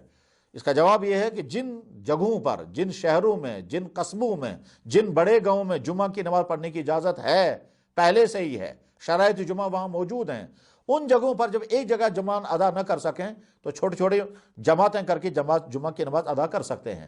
لیکن جن جگہوں پر شرائط جمعہ ہے ہی نہیں، مثلا دور دراز کے دیہاتی علاقے ہیں جہاں آبادیاں بہت کم ہیں، جہاں ضروریات زندگی مہیا نہیں ہے، شرائط جمعہ جہاں پائی نہیں جاتی، پہلے بھی جمعہ نہیں پڑھا جاتا تھا اور نارمل حالات میں بھی وہاں جمعہ کی ادائیگی نہیں ہوئی ہے، وہاں ان حالات میں بھی جمعہ کی ادائیگی نہیں ہوگی، پہلے حالات میں بھی وہاں ظہر تھی، ان حالات میں بھی وہاں ظہری ادا کرنی ہوگی۔ جناب اعجاز احمد لون صاحب ٹکی پورہ لولاب سے سوال کرتے ہیں آج کے وبائی حالات میں غیر جمعہ والی مسجد میں جمعے کی نماز پڑھنے کے لیے کیا شرائط ہیں؟ جواب ہے کہ شرائط مسجدوں کے لیے کچھ نہیں ہے، جگہ اگر وہ ہے جہاں جمعے کی ادائیگی درست ہے، مثلا بڑا گاؤں ہے جہاں جمعے کی ادائیگی پہلے سے چالو جاری ہے، شرائط کی بنا پر وہاں جمعہ چل رہا ہے، وہاں اگر ایک ہی جگہ پر سارے لوگ جمعہ نہیں پڑھ پا رہے ہیں تو وہاں منتشر ہو کر کے جمعہ چھوٹی چھوٹی مسجد میں ادا کر سکتے ہیں۔ لیکن جہاں پہلے سے ہی شرائط جمعہ نہیں ہے اور جمعے کی نماز پہلے بھی ادا نہیں کی جاتی تھی، وہاں اب بھی جمعہ نہیں پڑھنا ہے، وہاں پہلے بھی ظہر پڑھتے تھے، آج بھی وہاں ظہر ہی پڑھنی ہے۔ جناب اورنگزیب صاحب عالمگیر فیصل آباد سے سوال کر رہے ہیں، اسی طرح سے فردوس صاحب سوال کر رہے ہیں، فرماتے ہیں جیسا آج مسجدوں میں سوشل ڈسٹنسنگ دیکھی جا رہی ہے، کچھ لوگ اسے اچھے اقدام کے طور پر دیکھ رہے ہیں، کچھ لوگ اس کی مخالفت کرتے ہیں، شریعت کے مطابق اس ضمن میں کیا حکم ہے؟ جواب اس کا یہ ہے کہ سوشل ڈسٹنسنگ کی بنیاد کیا ہے؟ جواب یہ ہے کورونا وائرس کی مجبوری۔ کورونا وائرس کا خطرہ کیا ہے کہ یہ ایک انسان سے دوسرے انسان کو لگ جاتا ہے۔ ایک انسان سے دوسرے انسان سے لگنے کے کون کون سے حالات ہیں جن میں لگنے کے امکانات زیادہ ہیں؟ کہ ایک انسان دوسرے انسان سے جب قریب ہوگا، اگر فاصلہ ہوگا تو جواب آتا ہے، سارا میڈیکل یہ کہہ رہا ہے کہ کورونا، کووڈ، یہ وائرس فاصلے کی بنیاد پر اثر انداز نہیں ہوتا ہے، ماسک کی بنا پر اثر انداز نہیں ہوتا ہے۔ تو کووڈ کے وائرس سے بچنے کے لیے دو چیزیں ہیں، ایک ہے ماسک کا استعمال، دوسرا ہے فاصلہ۔ اب یہ جو فاصلہ ہے، اس فاصلے کی وجہ سے بچنے کی امیدیں ہیں، ماسک کی وجہ سے بچنے کی امیدیں ہیں۔ اس بنیاد کو ذہن میں رکھ کر اب آپ غور کیا جائے۔ نمازوں میں صفیں ایک ساتھ، صفیں اس طرح سے کھڑی ہونی چاہیے کہ کندھے سے کندھا ملے۔ اللہ کے نبی علیہ السلام نے صفوں کے درست کرنے کے تاکید حکم فرمایا، درمیان میں فاصلے رکھنے کی اجازت نہیں دی، درمیان میں فاصلے کو ختم کرنے کی حکم دیا، تراسو کا لفظ استعمال فرمایا، یعنی مل مل کر کے کھڑے ہو جاؤ کا حکم فرمایا۔ اب اگر ہم اس حکم پر عمل کرتے ہیں اور ادھر سے میڈیکل کا تقاضا بھی ہے کہ فاصلے رکھے جائیں، اور ہر جگہ کی انتظامیہ کے حضرات کی طرف سے بھی کہا جا رہا ہے کہ فاصلے رکھے جائیں، اب اگر ہم فاصلے نہیں رکھیں گے حدیث پر عمل کرنے کی وجہ سے اور بیماریاں منتقل ہو گئیں، تو لوگ مسجدوں کو اور نمازوں کو الزام دیں گے کہ صاحب نمازوں کی وجہ سے پھیل رہا ہے، مسجدوں کی وجہ سے پھیل رہا ہے۔ اور اگر ہم یہ کہیں گے کہ نہیں صاحب فاصلے باقی مسجدوں میں نمازی سرے سے مت پڑھو، تو اس کے نتیجے میں مسجدیں ویران ہو جائیں گی۔ اس صورتحال کو سامنے رکھ کر ہر جگہ کے مستند علماء نے، دور اندیش علماء نے، جن کی شریعت کے تمام احکام پر نظر ہے، جو شریعت کے ان مسائل سے اچھی طرح سے واقف ہیں جن میں نمازوں کی درستگی، صفوں کے اہتمام کی جو تاکیدیں ہیں وہ تمام ان کے سامنے ہیں، اس کے بعد فیصلہ کیا گیا کہ نماز فاصلوں کے ساتھ کھڑی کر کے پڑھی جائے۔ یہی عمل حرم میں ہو رہا ہے، مکہ مکرمہ، مدینہ طیبہ، تمام مسلم علاقوں میں، اور خود یہاں مقامی طور پر بھی ہے۔ لہذا اس میں کوئی شک نہیں رہنا چاہیے کہ یہ ایسا کرنا ٹھیک ہے یا نہیں۔ وجہ اس کی یہ ہے کہ یہ کوئی شریعت کے حکم کے طور پر نہیں، یہ شریعت کی کنسیشن ہے، اور موجودہ حالات میں اس کنسیشن فائدہ اٹھایا جا سکتا ہے۔ دوسرا پہلو اس کا غور کرنے کا یہ ہے کہ نماز میں جو اعمال ہم کرتے ہیں اس میں اعضاء کے اعتبار سے عمل ہے قیام، رکوع، سجدہ اور اتحیات یعنی قعود، اور پڑھنے کے اعتبار سے ہم کھڑے ہو کر کے قرات کرتے ہیں، رکوع میں تسبیحات پڑھتے ہیں، سجدوں میں تسبیحات پڑھتے ہیں، اور قاعدے کے اندر اتحیات، تشہد و دعائیں پڑھتے ہیں۔ ڈسٹنسنگ کے ساتھ جو نمازیں پڑھی جا رہی ہے، تمام ارکان اس میں ادا کیے جا رہے ہیں، اس میں کوئی رکن نہیں چھوڑتا۔ تو جب تمام ارکان ادا کیے جا رہے ہیں، مل مل کر کھڑے ہو رہے تھے تب بھی، اور فاصلوں کے ساتھ کھڑے ہو رہے ہیں تب بھی، تو اس کا مطلب یہ ہے کہ نماز کے جو اصل اعمال وہ سارے عمل ادا کیے جا رہے ہیں۔ بس فرق جو ہے وہ صرف یہ ہے کہ پہلے ہم مل کر کے کھڑے ہوتے تھے، اب ہم فاصلے سے کھڑے ہو رہے ہیں۔ یہ فاصلے سے کھڑے ہم اس لیے ہو رہے ہیں تاکہ اس وائرس سے بچنے کے امکانات کم سے کم تر ہو جائیں۔ اس لیے ڈاکٹروں کے مشوروں کے مطابق مستند علماء نے جو تجویز پیش کی ہے اس تجویز پر عمل کیا جائے، اور اس میں اپنے آپ کو کسی شک میں نہ رکھیں کہ صاحب ہماری نمازیں صحیح ہو رہی ہیں یا نہیں ہو رہی ہیں۔ یقیناً سب نمازیں صحیح ہو رہی ہیں، اس فاصلوں کے ساتھ نمازیں ادا ہو رہی ہیں۔ آخر حرمین میں جو ہم دیکھ رہے ہیں نمازیں اسی طرح سے ادا کی جا رہی ہیں، اور ایک ہی حرم میں نہیں، اور تمام مسلم خطوں کے اندر بھی یہی صورتحال ہے، مقامی طور پر بھی یہی صورتحال ہے۔ اللہ تعالیٰ شانہ اس وائرس کی صورتحال کو ختم کر دے تاکہ ہم معمول کے مطابق اپنی عبادت کرنے والے بن جائیں۔ جناب اعجاز احمد صاحب لولاب یہ سوال کرتے ہیں، کورونا ویکسین کے متعلق آپ مختلف خدشات ظاہر کیے جا رہے ہیں جس میں ملک اور بیرون ملک میں آگاہ کیا جا رہا ہے، اس کے طبی نقصانات بھی بتائے جا رہے ہیں، ایسی صورتحال میں ہمارے لیے کیا حکم ہے؟ دیکھیے، کورونا ویکسینوں کے متعلق 3 اعتبار سے غور کرنا ہے۔ علماء کی ذمہ داری ہے کہ وہ یہ غور کریں کہ اس میں کوئی ناپاک چیز یا حرام چیز تو نہیں ہے۔ اگر کوئی حرام چیز ہے تو اس کے بعد غور کرنا ہے کہ اس حرام چیز کے ہوتے ہوئے اس کا استعمال شریعت میں جائز ہے یا نہیں۔ کیونکہ بعض دفعہ شریعت حرام چیز کے ہوتے ہوئے بھی بطور دوا کی استعمال کرنے کی اجازت دیتی ہے.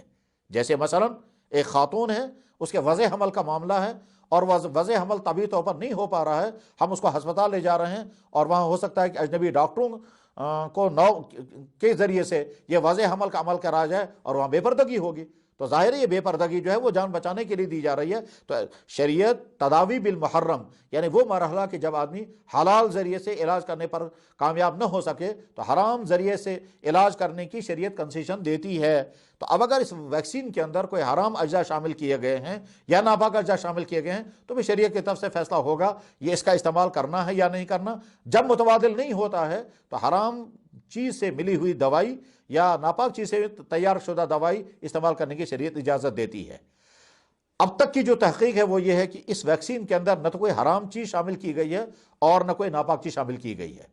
تو جب شرعی طور پر اس میں نہ ناپاک چیز ہے نہ کوئی حرام چیز ہے تو اس لیے اس کا استعمال کرنا جائز ہو گیا. اب اس کے سائیڈ ایفیکٹ کیا کیا ہیں یہ میڈیکل والوں کا کام ہے کہ میڈیکل کے ماہرین بتا سکتے ہیں کہ اس کے سائیڈ ایفیکٹ کیا کیا ہیں اور وہ کتنے ہیں. ان سائیڈ ایفیکٹس کا تقاضا کیا یہ ہے کہ ہم ویکسین نہ کریں یا ویکسین کریں اور سائیڈ ایفیکٹس کا متبادل ڈھونڈیں. یہ میڈیکل کی طرف سے جو جواب آئے گا اسی پر عمل کیا جانا چاہیے. وہاں اس مرحلے پر شریعت یہ کام جو ہے وہ طبی ماہرین کے حوالے کر دیتی ہے، اپنے ہاتھ میں معاملہ نہیں لیتی. جناب سید عبداللطیف صاحب بیروا سے سوال فرما رہے ہیں، کیا کلالہ کے وراثت بھانجوں اور بھانجوں کو شامل کیا جا سکتا ہے؟ جواب یہ ہے کہ کلالہ اس انسان کو کہتے ہیں کہ جس کا نہ باپ ہو، نہ بیٹا ہو، نہ بھائی ہو. یہ تین جب نہیں ہوتے ہیں تو آدمی کلالہ ہوتا ہے. اب اس کے بعد کون سے رشتہ دار ہیں؟ جب یہ سوال سامنے آتا ہے تو اس وقت بتایا جا سکتا ہے کہ اس کلالہ کی وراثت کس کو ملے گی. اچھی طرح سے سن لیا جائے کہ کلالہ اس شخص کو کہیں گے کہ جس آدمی کا نہ باپ ہے، نہ بیٹا ہے، نہ بھائی ہے، یعنی کوئی مرد تین طرف سے نہیں ہے. تو اب ایسے انسان کی وراثت کس کو دی جائے گی؟ جس کلالے کا یہ کیس ہوتا ہے وہ بتاتا ہے کہ میرے بھتیجے ہیں، میرے بھانجے ہیں، میرے کون سے رشتہ دار ہیں. تو ان رشتہ داروں کی ترتیب بنا کر کے پھر اس کے بعد بتایا جا سکتا ہے کہ وراثت کس کو ملے گی. اگلا سوال ان کا یہ ہے کہ کیا محمد اکبر نام رکھنا درست ہے؟ جواب یقیناً درست ہے، اس میں کوئی حرج نہیں ہے. حضرت مولانا انور شاہ صاحب رحمۃ اللہ علیہ کو اللہ تعالیٰ شانہ جو فرزند عطا فرمائے تھے تو سب سے بڑے صاحبزادے کا نام انہوں نے محمد اکبر رکھا تھا، اور دوسرے صاحبزادے تھے مولانا محمد اظہر، اور تیسرے صاحبزادے تھے محمد انظر. حضرت مولانا انظر شاہ صاحب جو بارہا کشمیر میں تشریف لاتے رہے ہیں. بہرحال محمد اکبر نام رکھنا بالکل صحیح ہے. دراصل ہو سکتا ہے کچھ لوگوں کو غلط فہمی ہو کہ ہم کہتے ہیں اللہ اکبر، اللہ بڑے ہیں، ہم اس کے مقابلے میں کہہ رہے ہیں محمد اکبر، محمد بڑے ہیں. لیکن یہ ترجمہ صحیح نہیں ہے. جب ہم کسی آدمی کا نام رکھتے ہیں محمد اکبر، وہاں یہ ترجمہ ہوتا ہی نہیں ہے. یہ عربی گرامر کے مطابق مرکب معنی صرف ہے، دو لفظوں کو جوڑ کر کے ایک لفظ بنایا جاتا ہے. تو اس کا ترجمہ یہ نہیں ہے محمد بڑے ہیں، جبکہ ہمیں کہنا چاہتا ہے اللہ اکبر، اللہ بڑے ہیں. اللہ اکبر جو ہے وہ گرامر کے اعتبار سے جملہ اسمیہ ہے. محمد اکبر جملہ اسمیہ نہیں ہے، مرکب ناقص، مرکب منع صرف ہے. اس لیے محمد اکبر نام رکھنے میں کوئی حرج نہیں ہے. حافظ جاوید الہی صاحب بارہمولہ سے سوال کرتے ہیں، ہمارے گاؤں میں 2 مسجدیں ہیں، ایک کے اندر جمعے کی نماز ادا کرتے ہیں، دوسری مسجد کے اندر جمعے کی نماز ادا نہیں ہوتی. لیکن جب کرونا وائرس کی وجہ سے دوسری لہر آئی تو دوسری مسجد والوں نے جمعے کی نماز پڑھنا شروع کیا. اس صورتحال کے اندر کوئی مذاکرہ نہیں ہے کہ آپ کے محلے میں 2 مسجدیں ہیں، ایک مسجد میں جمعہ ادا ہو رہا ہے، ایک میں نہیں. اب اس جمعے کو الگ الگ کرنے کے لیے ایک مسجد میں بھی جمعہ ہو رہا ہے، دوسری مسجد میں بھی جمعہ ہو رہا ہے، جمعہ آپ کی نماز ادا ہو رہی ہے. آگے جب حالات ٹھیک ہو جائیں گے اس وقت اس کا فیصلہ کیا جائے گا کہ دوسری مسجد میں جو جمعہ آپ نے شروع کیا ہے اس کو باقی رکھا جائے یا اس کو موقوف کر کے پہلی والی جمعہ میں پہلی جگہ جمعہ پڑھا جائے. شبیر احمد پرے صاحب حاجن سے سوال کرتے ہیں، موجودہ وبائی صورتحال میں صفوں کے درمیان فاصلہ رکھنے کی شرعی حیثیت کیا ہے؟ اس سلسلے میں جواب عرض کیا جا چکا. محمد اشرف میر صاحب سری نگر سے سوال کر رہے ہیں، آج کل کے حالات میں اگر مسجد میں نماز ادا کرنے کے دوران سوشل ڈسٹینس نہ رکھا جائے اور چہرے پہ ماسک استعمال نہ کیا جائے کیونکہ امام صاحب ایسا کرنا مانتا نہیں، کیا ایسا کرنا درست ہے؟ جواب یہ ہے کہ امام صاحب کو اس پر سختی کرنا صحیح نہیں ہے. جب سارا میڈیکل بتا رہا ہے کہ صاحب یہ احتیاطی برتی جائیں تو اس احتیاط کو سے روکا کیوں جائے گا؟ اس لیے ماسک بھی استعمال کر سکتے ہیں، ڈسٹینسنگ بھی استعمال کر سکتے ہیں. لیکن اگر کوئی انسان نہیں کرتا ہے تو یہ جبراً ہم اس کو ڈسٹینسنگ نہیں کرا سکتے. بہرحال شریعت نے یہ ڈسٹینسنگ کا حکم نہیں کیا ہے. شریعت نے ڈسٹنسنگ کی اجازت دی ہے کہ بیماری سے بچنے کے لیے آپ ڈسٹنسنگ کے ساتھ آپ نماز ادا کریں۔ اب لوگوں کو جبرن کوئی چیز کروانا یہ صحیح نہیں ہے، روکنا بھی صحیح نہیں ہے اور جبرن کرانا بھی صحیح نہیں ہے۔ مسئلہ سامنے بیان کر دیا گیا، اب لوگ عمل کرتے ہیں بہت اچھا، عمل نہیں کرتے ہیں تو نہ الجھنا بہتر ہے، نہ ٹکرانا بہتر ہے، اور نہ انتشار کی فضا بنانا بہتر ہے۔ امتیاز احمد میر صاحب بنیار بارہمولہ سے سوال کرتے ہیں، موجودہ حالات کو مد نظر رکھتے ہوئے کیا بستی کے ہر مسجد میں جمعہ پڑھنے کی اجازت ہے؟ جواب اس کا یہ ہے کہ جس بستی میں جمعے کی شرائط ہیں وہاں جب ایک جگہ جمعہ پڑھنا مشکل ہو تو الگ الگ مسجدوں میں جمعہ پڑھ سکتے ہیں۔ جہاں سرے سے جمعے کی اجازت ہے ہی نہیں وہاں پہلے بھی ظہر تھا، آج بھی ظہر ہی ہے۔ شب برات اجتماعی عمل ہے یا انفرادی عمل؟ شب برات میں عبادت کرنے کا بہت ثواب ہے۔ شب برات کی فضیلتیں احادیث میں واضح موجود ہیں، ان فضیلتوں کی بنیاد پر اس شب کے اندر عبادتیں خوب سے خوب تر کی جائیں۔ یہ کوئی منانے کی چیز نہیں ہے، نہ یہ اجتماع کرنے کی چیز ہے، یہ اصل میں ایک عمل ہے، اور یہ عمل شوق اور جذبے کے ساتھ کیا جانا چاہیے۔ اگر کوئی انسان اپنے گھر کے اندر تنہائی کے اندر اس رات میں عبادت کرے گا تو وہ زیادہ افضل ہے بمقابلے اس کے کہ ہم یہ لازم کر دیں کہ نہیں صاحب اجتماع ہونا چاہیے اور مل کر کے کرنا چاہیے۔ دراصل شب برات کی ساری عبادت انفرادی عبادت ہے۔ سید ابو رضوان کپواڑہ سے سوال کرتے ہیں، علماء نے لاک ڈاؤن میں نماز جمعہ جامع مسجد کے متصلہ مسجد میں پڑھنے کی اجازت دی، آج بھی ان مساجد میں جمعہ کی نماز ادا کی جا رہی ہے، کئی جگہوں پر مستقل جمعہ کرنے کا ارادہ ہے؟ تو جواب اس کا یہ ہے کہ اس وقت چونکہ کورونا کی صورتحال برقرار ہے بلکہ دوسری لہر ہے، اس لیے جن جگہوں پر متعدد جگہ جمعہ پڑھنے کی اجازت دی گئی ان میں اب بھی متعدد جگہوں پر جمعہ کی نماز ادا کی جا سکتی ہے۔ عید کی نماز مساجد میں ادا کی جائے یا نزدیکی عیدگاہ میں؟ اگر عیدگاہ میں مساجد سے زیادہ گنجائش ہو، جواب یہ ہے کہ عید کی نماز تو اصل میں عیدگاہ ہی میں پڑھنے کی چیز ہے۔ اللہ کے نبی علیہ الصلوۃ والسلام نے عید کی نماز ہمیشہ کھلے میدان میں پڑھی ہے۔ یہ تو یہاں کشمیر کے موسم کے حالات کی وجہ سے اور دوسری پریشانیوں کی وجہ سے مسجدوں کے اندر عید کی نمازیں پڑھی جاتی رہی ہے، ورنہ اصل میں عید کی نماز کھلے میدان کے اندر پڑھنی چاہیے اور بڑے سے بڑا اجتماع کے ساتھ پڑھنا چاہیے۔ لہٰذا جہاں عید کھلے میدان کے اندر عید کی نماز پڑھنا ممکن ہو وہاں عیدگاہ ہی کے اندر نماز پڑھنے کو ترجیح دی جائے بمقابلے مساجد کے۔ نصیر احمد بڑگام صاحب سے سوال کر رہے ہیں، کیا اعتکاف والا اجرت لے سکتا ہے؟ جواب ہے ہرگز نہیں۔ اعتکاف عبادت کا عمل ہے، یہ کوئی پیسہ کمانے اور اجرت لینے اور دینے کا عمل نہیں ہے، اس لیے اعتکاف والے کو نہ اجرت لینی چاہیے اور نہ اعتکاف والے کو اس لیے لانا چاہیے کہ ہم اس کو اجرت دے کر کے اعتکاف کرائیں گے۔ کیا اعتکاف والا عرفے کی شام کو نکل سکتا ہے؟ جواب ہے کہ ہاں یقیناً، عرفے کی شام کو جو ہی رمضان کے ختم ہونے کا اور عید کا اعلان ہو جائے تو اعتکاف ختم ہو جاتا ہے۔ وہ اگر چاہیں تو یہ رات مسجد کے اندر گزاریں اور اگر چاہیں تو اپنے گھر بھی جا سکتے ہیں۔ بہتر ان کے لیے یہ ہے کہ یہ رات مسجد کے اندر گزاریں، کیونکہ یہ رات لیلۃ الجائزہ انعام والی رات ہوتی ہے، اور انعام والی رات کو انسان مسجد کو چھوڑا اپنے گھر جائے بہتر نہیں ہے۔ ہاں اگر وہ ایسا کر سکتا ہو کہ گھر جا کر ملاقات کر کے کچھ کھا پی کر پھر واپس رات گزارنے کے لیے مسجد میں آ جائے اور زیادہ بہتر ہوگا، لیکن بہرحال اعتکاف تو چاند کا اعلان ہوتے ہی ختم ہو جاتا ہے۔ جہانگیر احمد صاحب اننت ناگ سے سوال کرتے ہیں، دوران اعتکاف عام حالات میں غسل کرنا، بیوی سے بات چیت کرنا، والدین سے فون پر بات چیت کرنا کس حد تک درست ہے؟ جواب یہ ہے کہ اعتکاف در حقیقت بندہ اپنے آپ کو اللہ کے دربار میں ڈال دیتا ہے، اس کا نام ہے، اس لیے جتنا دنیا سے منقطع ہو جائے اتنا بہتر ہے۔ بس صرف ضرورت کے لیے باہر نکل سکتے ہیں، اور اگر بات کرنے کی مجبوری ہو تو وہ بھی ضرورت کے لیے ہی۔ اس کے مقابلے میں اگر کسی انسان نے غیر ضروری فضولیات میں اپنا وقت برباد کیا، مثلا بے ضرورت فونوں پر بات چیت ہوتی رہی، تو گویا اعتکاف کا مقصد فوت ہو جائے گا۔ لیکن بہرحال اگر کسی نے اپنے والدین سے فون پہ بات کی، اپنی اہلیہ سے فون پہ بات کی، اس کی بات کرنے کی وجہ سے وہ اعتکاف نہیں ٹوٹا۔ اپنی بہن بھائیوں سے بات کی، بات کرنے کی وجہ سے بات نہیں، یا اعتکاف کے دوران کسی سوال کا جواب دیا، فون کسی اور کو کیا، اس کی وجہ سے اعتکاف نہیں ٹوٹا، کیونکہ اعتکاف ٹوٹنے کے لیے آدمی کا باہر نکلنا، یہ تو اندر مسجد کے اندر بیٹھا ہوا ہے، البتہ فضول باتوں میں مشغول ہے جو نہیں ہونا چاہیے۔ بہرحال اعتکاف برقرار ہے۔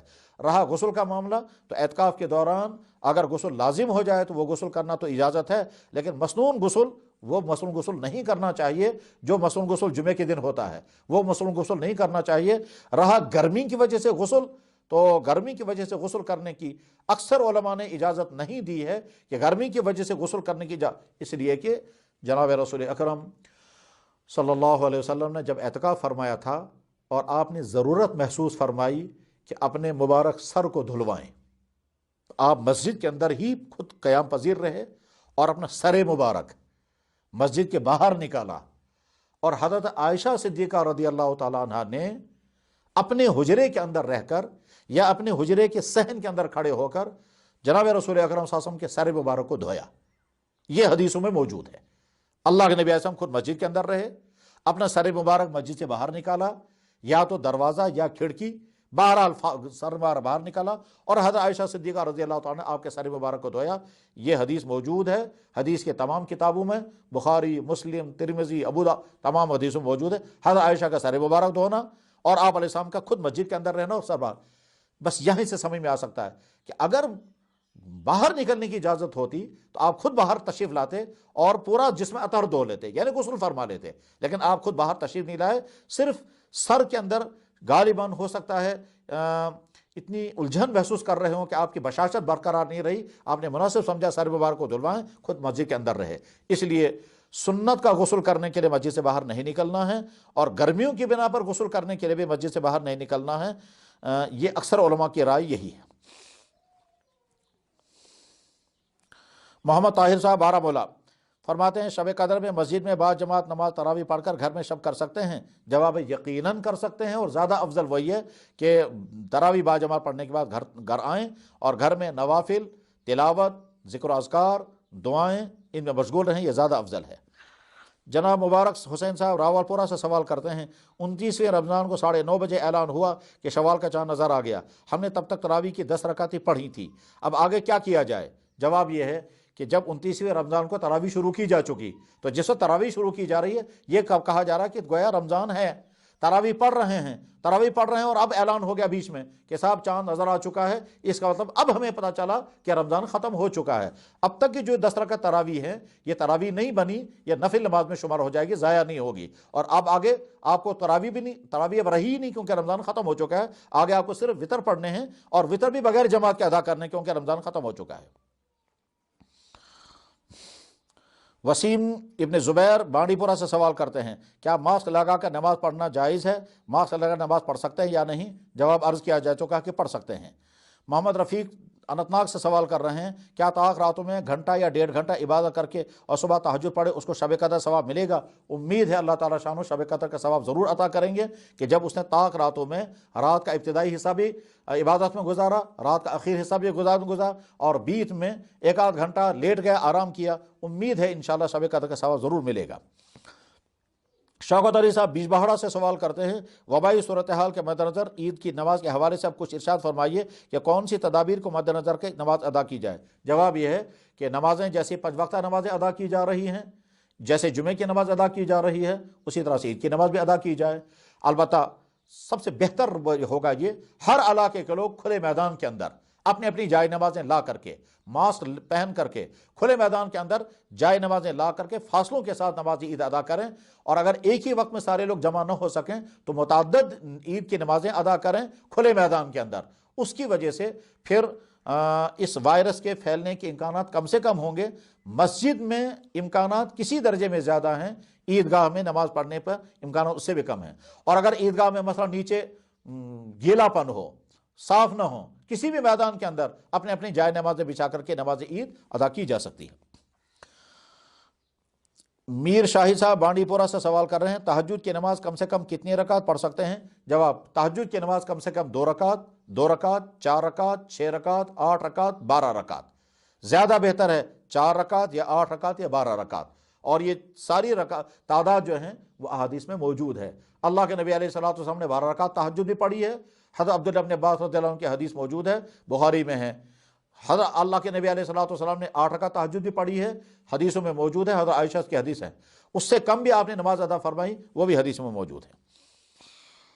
پیر مصباح الدین رشیدی کپواڑہ سے سوال کرتے ہیں جس شخص کو کسی غفلت کی وجہ سے اعتکاف ٹوٹ جائے اس شخص کو پھر کس طرح اس کی قضا کرنی ہے؟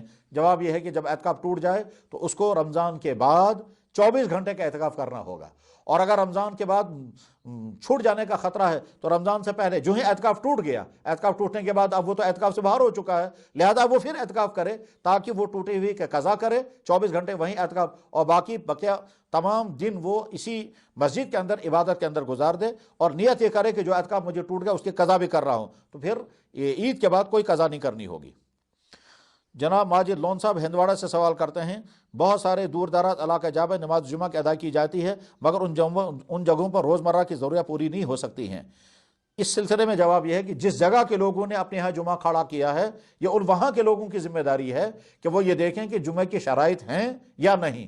اگر جمعہ کی شرائط وہاں ہیں تو پھر جمعہ کی نماز درست ہے، اور اگر وہاں جمعہ کی شرائط نہیں پائی جا رہی ہیں تو انہوں نے جمعہ کیسے شروع کیا اور کن سی اجازت لے کر شروع کیا۔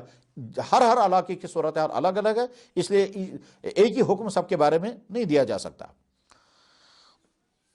یہ ہماری کوئی بہن یا بیٹی ہیں جاشیا نسیم باغ سے کرتی ہیں کہ کیا نماز تراویح دو رکعت کے بجائے 4 رکعت پڑھنا جائز ہے؟ جواب ہے، 2 رکعت کے بجائے 4 رکعت نماز تراویح پڑھنا جائز ہے، کوئی شک نہیں، مگر بہتر یہ ہے کہ 2 رکعت پڑھی جائے۔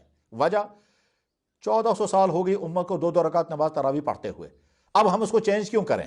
اب ہم اس میں نیا پن کیوں پیدا کریں؟ ہاں یہ ہوتا ہے کہ صاحب 2 رکعت کے بجائے جب 4 رکعت پڑھیں گے تو وقت کم لگے گا، لیکن یہ انسان کو وہم ہے، وقت کم نہیں لگتا ہے، اور وقت کم لگے گا تو زیادہ سے زیادہ چند منٹ بچیں گے، 5 منٹ بچیں گے۔ اس لیے افضل بہتر یہی ہے کہ جو امت کا اجتماعی عمل چلا آ رہا ہے، سارے عالم میں تراویح پڑھی جا رہی ہے 2 رکعت، تو ہم اس میں نیا پن اور الگ طرز عمل اختیار کریں، یہ کوئی پسندیدہ چیز نہیں ہے۔ ہم رمضان میں تراویح ادا کرنے کے بعد وطر پڑھتے ہیں، کیا یہ ضروری ہے کہ وطر تراویح کے بعد ادا کی جائے؟ کیا تراویح سے پہلے وطر ادا کر سکتے ہیں یا نہیں؟ تراویح کی نماز وطر سے پہلے، کیونکہ امت کا اجتماعی عمل یہی ہے۔ اللہ کے نبی علیہ الصلوۃ والسلام نے جب تراویح شروع فرما دی، اس کے بعد حضرات صحابہ کرام کے فیصلے سے جب امت میں تراویح شروع ہوئی تو ترتیب یہی بنائی، پہلے عشاء کی فرض نماز پڑھی جائے، اس کے بعد تراویح ادا کی جائے، اس کے بعد وطر کی نماز پڑھی جائے۔ یہ وطر کی نماز اخیر میں اس لیے کیونکہ اللہ کے نبی علیہ السلام کا حکم ہے کہ نماز وطر آخری نماز بناؤ، اس پر عمل کرتے ہوئے نماز وطر اخیر میں پڑھنی۔ اب اگر کسی شخص نے مثلا فرض کیجئے عشاء کی نماز پڑھ لی، وطر کی نماز بھی پڑھ لی، اب پتہ چلا ہمیں تراویح بھی پڑھنی ہے، مثلا فرض کیجئے 29 شعبان شام کو ہم نے یہ سمجھا کہ چاند نکلا ہی نہیں ہے، لہذا لوگوں نے عشاء کی نماز پڑھ لی، وطر نماز پڑھ کر گھر چلے گئے، اب اس کے بعد پھر رات کے 10 بجے اعلان ہوگا کہ چاند نظر آ چکا ہے، رمضان شروع ہو گیا، اب لوگ مسجد میں جمع ہو جائیں تراویح کی نماز پڑھ سکتے ہیں، اس میں کوئی مذائقہ نہیں، حالانکہ وطر پڑھی جا چکے۔ لیکن اگر پہلے اگر کبھی وطر پڑھی گئی، وطر کی نماز پڑھی گئی، اس کے بعد تراویح پڑھنا چاہیں تو اس میں حرج نہیں ہے، لیکن جب ہمارے ہاتھ میں جب اختیار ہو تو ہم پہلے تراویح پڑھیں گے، اس کے بعد وطر پڑھیں گے، تاکہ حدیث پر بھی عمل ہو اور امت کے اس اجتماعی تواتر کے عمل پر ہم باقی اور قائم رہیں۔ سہیل فاروق صاحب پلوامہ سے سوال کرتے ہیں، چند ماہ قبل میں نے قریبی رشتہ دار کا جنازہ پڑھایا، جنازے کے بعد ایک شخص نے مجھے بتایا کہ آپ نے سورہ فاتحہ جنازہ میں پڑھا، میں نے کہا نہیں، انہوں نے کہا پھر ہمارا جنازہ ادا نہیں ہوا، اس لیے کہ جنازہ بھی ایک نماز ہے اور نماز سورہ فاتحہ کے بدرست نہیں ہے۔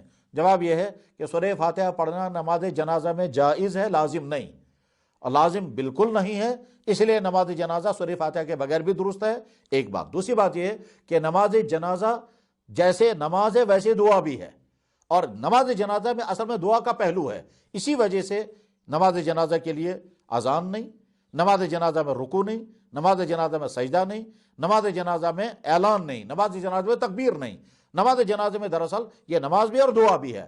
دعا کا تقاضا یہ ہے کہ یہ صرف دعا کی جائے، اور نماز کا تقاضا یہ ہے کہ اس میں رکوع سجدہ بھی کیا جائے، اس لیے دونوں پہلو کو سامنے رکھ کر کے حکم دیا گیا۔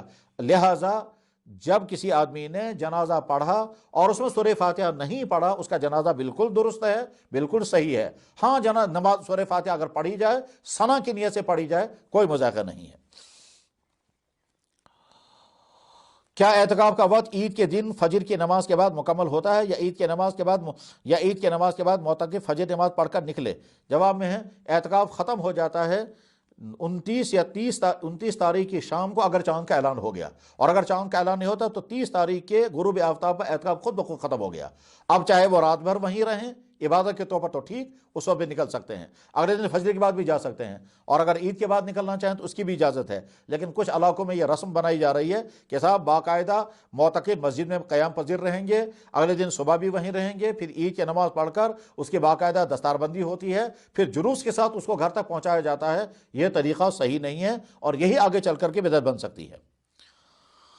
عبد الباری صاحب لولاب سے سوال کرتے ہیں، کیا تراویح کی رکعت 4 سے پڑھ سکتے ہیں یا نہیں؟ جواب عرض کیا جا چکا۔ سیام حاکم صاحب لولاب سے سوال کر رہے ہیں کیا صلاۃ التسبیح باجماعت پڑھی جا سکتی ہے یا نہیں؟ جواب ہے کہ نہیں، صلاۃ التسبیح انفرادی نماز ہے، اس کو جماعت سے ادا نہیں کرنا ہے۔ انفرادی نماز ہمیشہ سے پڑھی جاتی رہی ہے اور آج بھی انفرادی ہی پڑھنی ہے، اور وہی طریقہ صحیح ہے۔ بہار احمد صاحب پوگل پاکستان سے سوال کر رہے ہیں تراویح میں ختم قرآن کے بعد پھر دوبارہ الف لام میم سے لے کر ہم المفلحون تک پڑھنا ضروری ہے؟ جواب ضروری نہیں ہے، لیکن دراصل یہ ایک عمل ہے، اور وہ عمل کیا ہے کہ جب ہم ایک ختم کرتے ہیں تو ایک ختم کرنے کے بعد فوراً دوسرا قرآن شروع کر دیتے ہیں، اور یہ جب ہم تلاوت کر کے قرآن کریم ختم کریں فوراً دوسرا قرآن شروع کر دینا چاہیے۔ تو اسی عمل کے مطابق تراویح کے اندر بھی مفلحون تک لوگ پڑھتے ہیں، دراصل اسی عمل، لیکن یہ لازم چیز نہیں ہے، اگر کوئی اس پر عمل نہیں کرے گا تو گنہگار بھی نہیں ہوگا۔ دوسرا سوال یہ ہے کہ کیا تراویح میں پورے قرآن مجید میں ایک مرتبہ تسمیہ پڑھنا جہراً ضروری ہے؟ جواب ہے کہ ہاں، پورے جو حافظ صاحب قرآن کریم تراویح میں پڑھا رہے ہیں وہ حافظ صاحب ہر سورت کے شروع میں بسم اللہ پڑھتے ہیں اور آہستہ پڑھتے ہیں، لیکن پورے قرآن کریم میں ایک مرتبہ بسم اللہ شریف جہر کے ساتھ پڑھنا ضروری ہے۔ اگر ایک مرتبہ اس نے جہر کے ساتھ بسم اللہ نہیں پڑھا تو قرآن مکمل نہیں ہوگا، ایک آیت چھوٹ گئی، کیونکہ ایک بسم اللہ جو ہے وہ پورے قرآن کریم کی آیت کا ایک حصہ ہے۔ ہلال احمد صوفی صاحب اسلام آباد سے سوال کرتے ہیں کیا مسجد پاک میں جائے نماز کے اوپر سینیٹائزر کا سپرے کر سکتے ہیں؟ جواب ہے کہ ہاں، سپرے کر سکتے ہیں۔ حرم شریف میں سپرے بکثرت کیا جاتا ہے، اور یہ جو سپرے کیا جا رہا ہے اس میں الکوہل ہے، لیکن یہ وہ والا الکوہل نہیں جو ناپاک ہوتا ہے، لہذا سپرے کر سکتے ہیں، اور بذریعہ نوٹس اعلان بھی کر سکتے ہیں، اور یہ بھی کہہ سکتے ہیں کہ ہاں صاحب آج کے پس منظر میں اپنی جائے نماز لے کر کے آ جائیں، یا مسجد کے اندر سینیٹائز کیا جائے، اس میں اجازت ہے۔ جناب محمد منور صاحب سہارنپور سے سوال کرتے ہیں کورونا جیسی بیماری چل رہی ہے، عید کی نماز کیسے ادا کی جائے؟ مسجدوں کے اندر نماز پڑھنے سے روک دیا گیا، ایسی حالت میں نماز عید کی ترتیب کیا ہونی چاہیے؟ جواب عرض کیا جا چکا کہ کھلے میدانوں کے اندر نماز عید ادا کی جائے، اپنی جائے نماز بچھا کر نمازیں ادا کی جائیں، ماسک لگا کر نماز ادا کی جائے، اور جہاں جا رہے ہوں وہاں اگر خدشہ ہے تو پھر سپرے کر کے سینیٹائزر کا سپرے کر کے نماز عید ادا کی جائے، یہی اس وقت آخری حل ہے، اور ہر جگہ کے علماء اس سلسلے میں رہنمائی فرما رہے ہیں۔ پیرزادہ جاوید یوسف شاہ صاحب کپواڑہ سے اگر کوئی شخص اعتکاف میں ہے اور اس کے ماں باپ یا کوئی رشتہ دار اس دنیا سے انتقال کر جائے تو کیا وہ جنازے کے لیے اعتکاف سے نکل سکتا ہے؟ جواب یہ ہے کہ اگر وہ جنازے کے لیے اعتکاف سے نکلے گا تو اس کا اعتکاف ٹوٹ جائے گا۔ البتہ ایک ترکیب ایسی ہے کہ جس ترکیب سے اس کا اعتکاف بھی نہیں ٹوٹے گا اور جنازہ بھی ادا ہو جائے گا۔ وہ ترکیب یہ ہے کہ جنازہ مسجد کے باہر لایا جائے، اور جب جنازہ بالکل تیار ہو تو یہ اعتکاف کرنے والا وضو کی نیت سے باہر نکلے اور جا کر کے پہلے استنجا کرے، پھر وضو کرے، اور وضو کرتے ہوئے واپس آ کر کے جنازے کے ساتھ کھڑا ہو جائے اور جنازہ پڑھ کر کے جو ہی سلام پھر کے فوراً مسجد میں آ جائے، تو اسے اعتکاف جنازے میں بھی شرکت کر لی اور اس نے اعتکاف بھی نہیں ٹوٹا۔ لیکن عام طور پر اس پر عمل کرنا مشکل ہوتا ہے، اس لیے جب یہ مجبور ہوگا تو اعتکاف توڑ کر کے باہر آ جائے اور جنازے میں کفن دفن میں شامل ہو جائے، بعد میں یہ 24 گھنٹے کے ٹوٹے ہوئے اعتکاف کا وہ کی قضا کر سکتا ہے۔ یوٹیوب کے ذریعے سے جو رقم ملتی ہے وہ رقم استعمال کرنا جائز ہے یا ناجائز؟ جواب ہے کہ ہاں، وہ رقم استعمال کرنا جائز ہے۔ محمد اسحاق کوٹھی باغ صاحب سوال کر رہے ہیں اگر کوئی آدمی بعد نماز یعنی سلام پھیرنے کے بعد معمولات وغیرہ سے فارغ ہو کر سجدے کی حالت میں ہاتھ الٹا کر کے دعا مانگے، کیا یہ صحیح طریقہ ہے؟ جواب یہ ہے کہ اجازت ہے، ایسا کر سکتے ہیں، اجازت ہے، ایسا کر سکتے ہیں، مگر زیادہ افضل یہ ہے کہ جس طرح سے اللہ کے نبی علیہ الصلوۃ والسلام اور جس طرح سے عموماً امت کے لوگ دعائیں کرتے ہیں اسی طرح سے دعا کرنی چاہیے۔ لیکن بہرحال اگر کوئی انسان معمولات ختم کر کے سجدے میں گر کر کے دعا کرے اور ہاتھ پھیلا کر کے دعا کرے، اس میں کوئی مذائقہ نہیں، کوئی حرج نہیں، کوئی ناجائز نہیں۔ گوہر بشیر خان صاحب لولاب سے سوال کرتے ہیں اگر کسی کو قرآن کریم پڑھنا نہ آتا ہو تو انگلی پھیر کر پڑھتا ہے، اسے سجدہ تلاوت کرنا ہے یا نہیں؟ جواب یہ ہے کہ سجدہ تلاوت اسے نہیں کرنا ہے، اس لیے کہ سجدہ تلاوت کا تعلق ہے تلاوت کے ساتھ۔ جب وہ تلاوت ہی نہیں کر پایا تو سجدہ تلاوت پر انگلی چلانے سے آیت سجدہ پر انگلی چلانے سے سجدہ تلاوت بھی لازم نہیں ہوگا۔ ہاں، اگر اس نے سجدے والی آیت کی تلاوت سنی تو پھر سجدہ تلاوت لازم ہوگا۔ نماز اشراق کتنے بجے تک ادا کر سکتے ہیں؟ نماز چاشت کی کتنی رکعتیں اور وقت کب سے شروع ہوتا ہے؟ جواب اس کا مختصراً یہ ہے کہ طلوع آفتاب کے 20 منٹ سے لے کر کے دوپہر تک کا وقت، طلوع آفتاب کے بعد 20 منٹ چھوڑ کر پھر دوپہر تک کا وقت جو ہے اس وقت کے 2 حصے کر دیں۔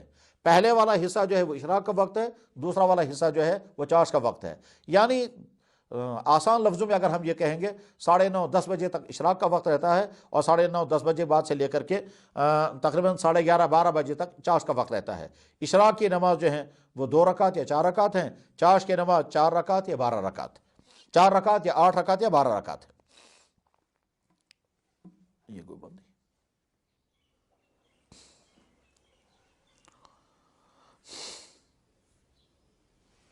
بیٹھے ہم حضرات، آپ کے سوالات اب تک جتنے ہو گئے وہ انشاءاللہ جوابات آپ تک پہنچ گئے ہوں گے۔ باقی حضرات کے جتنے سوالات ہیں انشاءاللہ اگلی مجلس کا اعلان ہوگا، اور وہ انشاءاللہ عید کے دوسرے یا تیسرے دن میں ہوگی، اس وقت ان سوالوں کا جواب پیش کیا جائے گا۔ لیکن ہو سکتا ہے اس سلسلے میں کچھ سوالات آپ کے وہ ہوں جو رمضان اور روزوں سے متعلق ہوں، ان سوالوں کے متعلق ہم مشورہ کر کے پھر کوشش یہ کریں گے کہ رمضان کے ان 1-2 دنوں کے اندر ہی آپ تک ان کا جواب پہنچ جائے۔ اللہ تعالیٰ شان ہو ہم سب کے حال پر رحم فرمائے، ہمارا علم، ہمارا عمل، ہمارا اخلاق، ہمارا تقوی، ہر چیز میں اللہ کرے اضافہ ہو جائے۔ وآخر دعوانا ان الحمدللہ رب العالمین۔ الحمدللہ الذی ہدانا للتعلیم والتعلم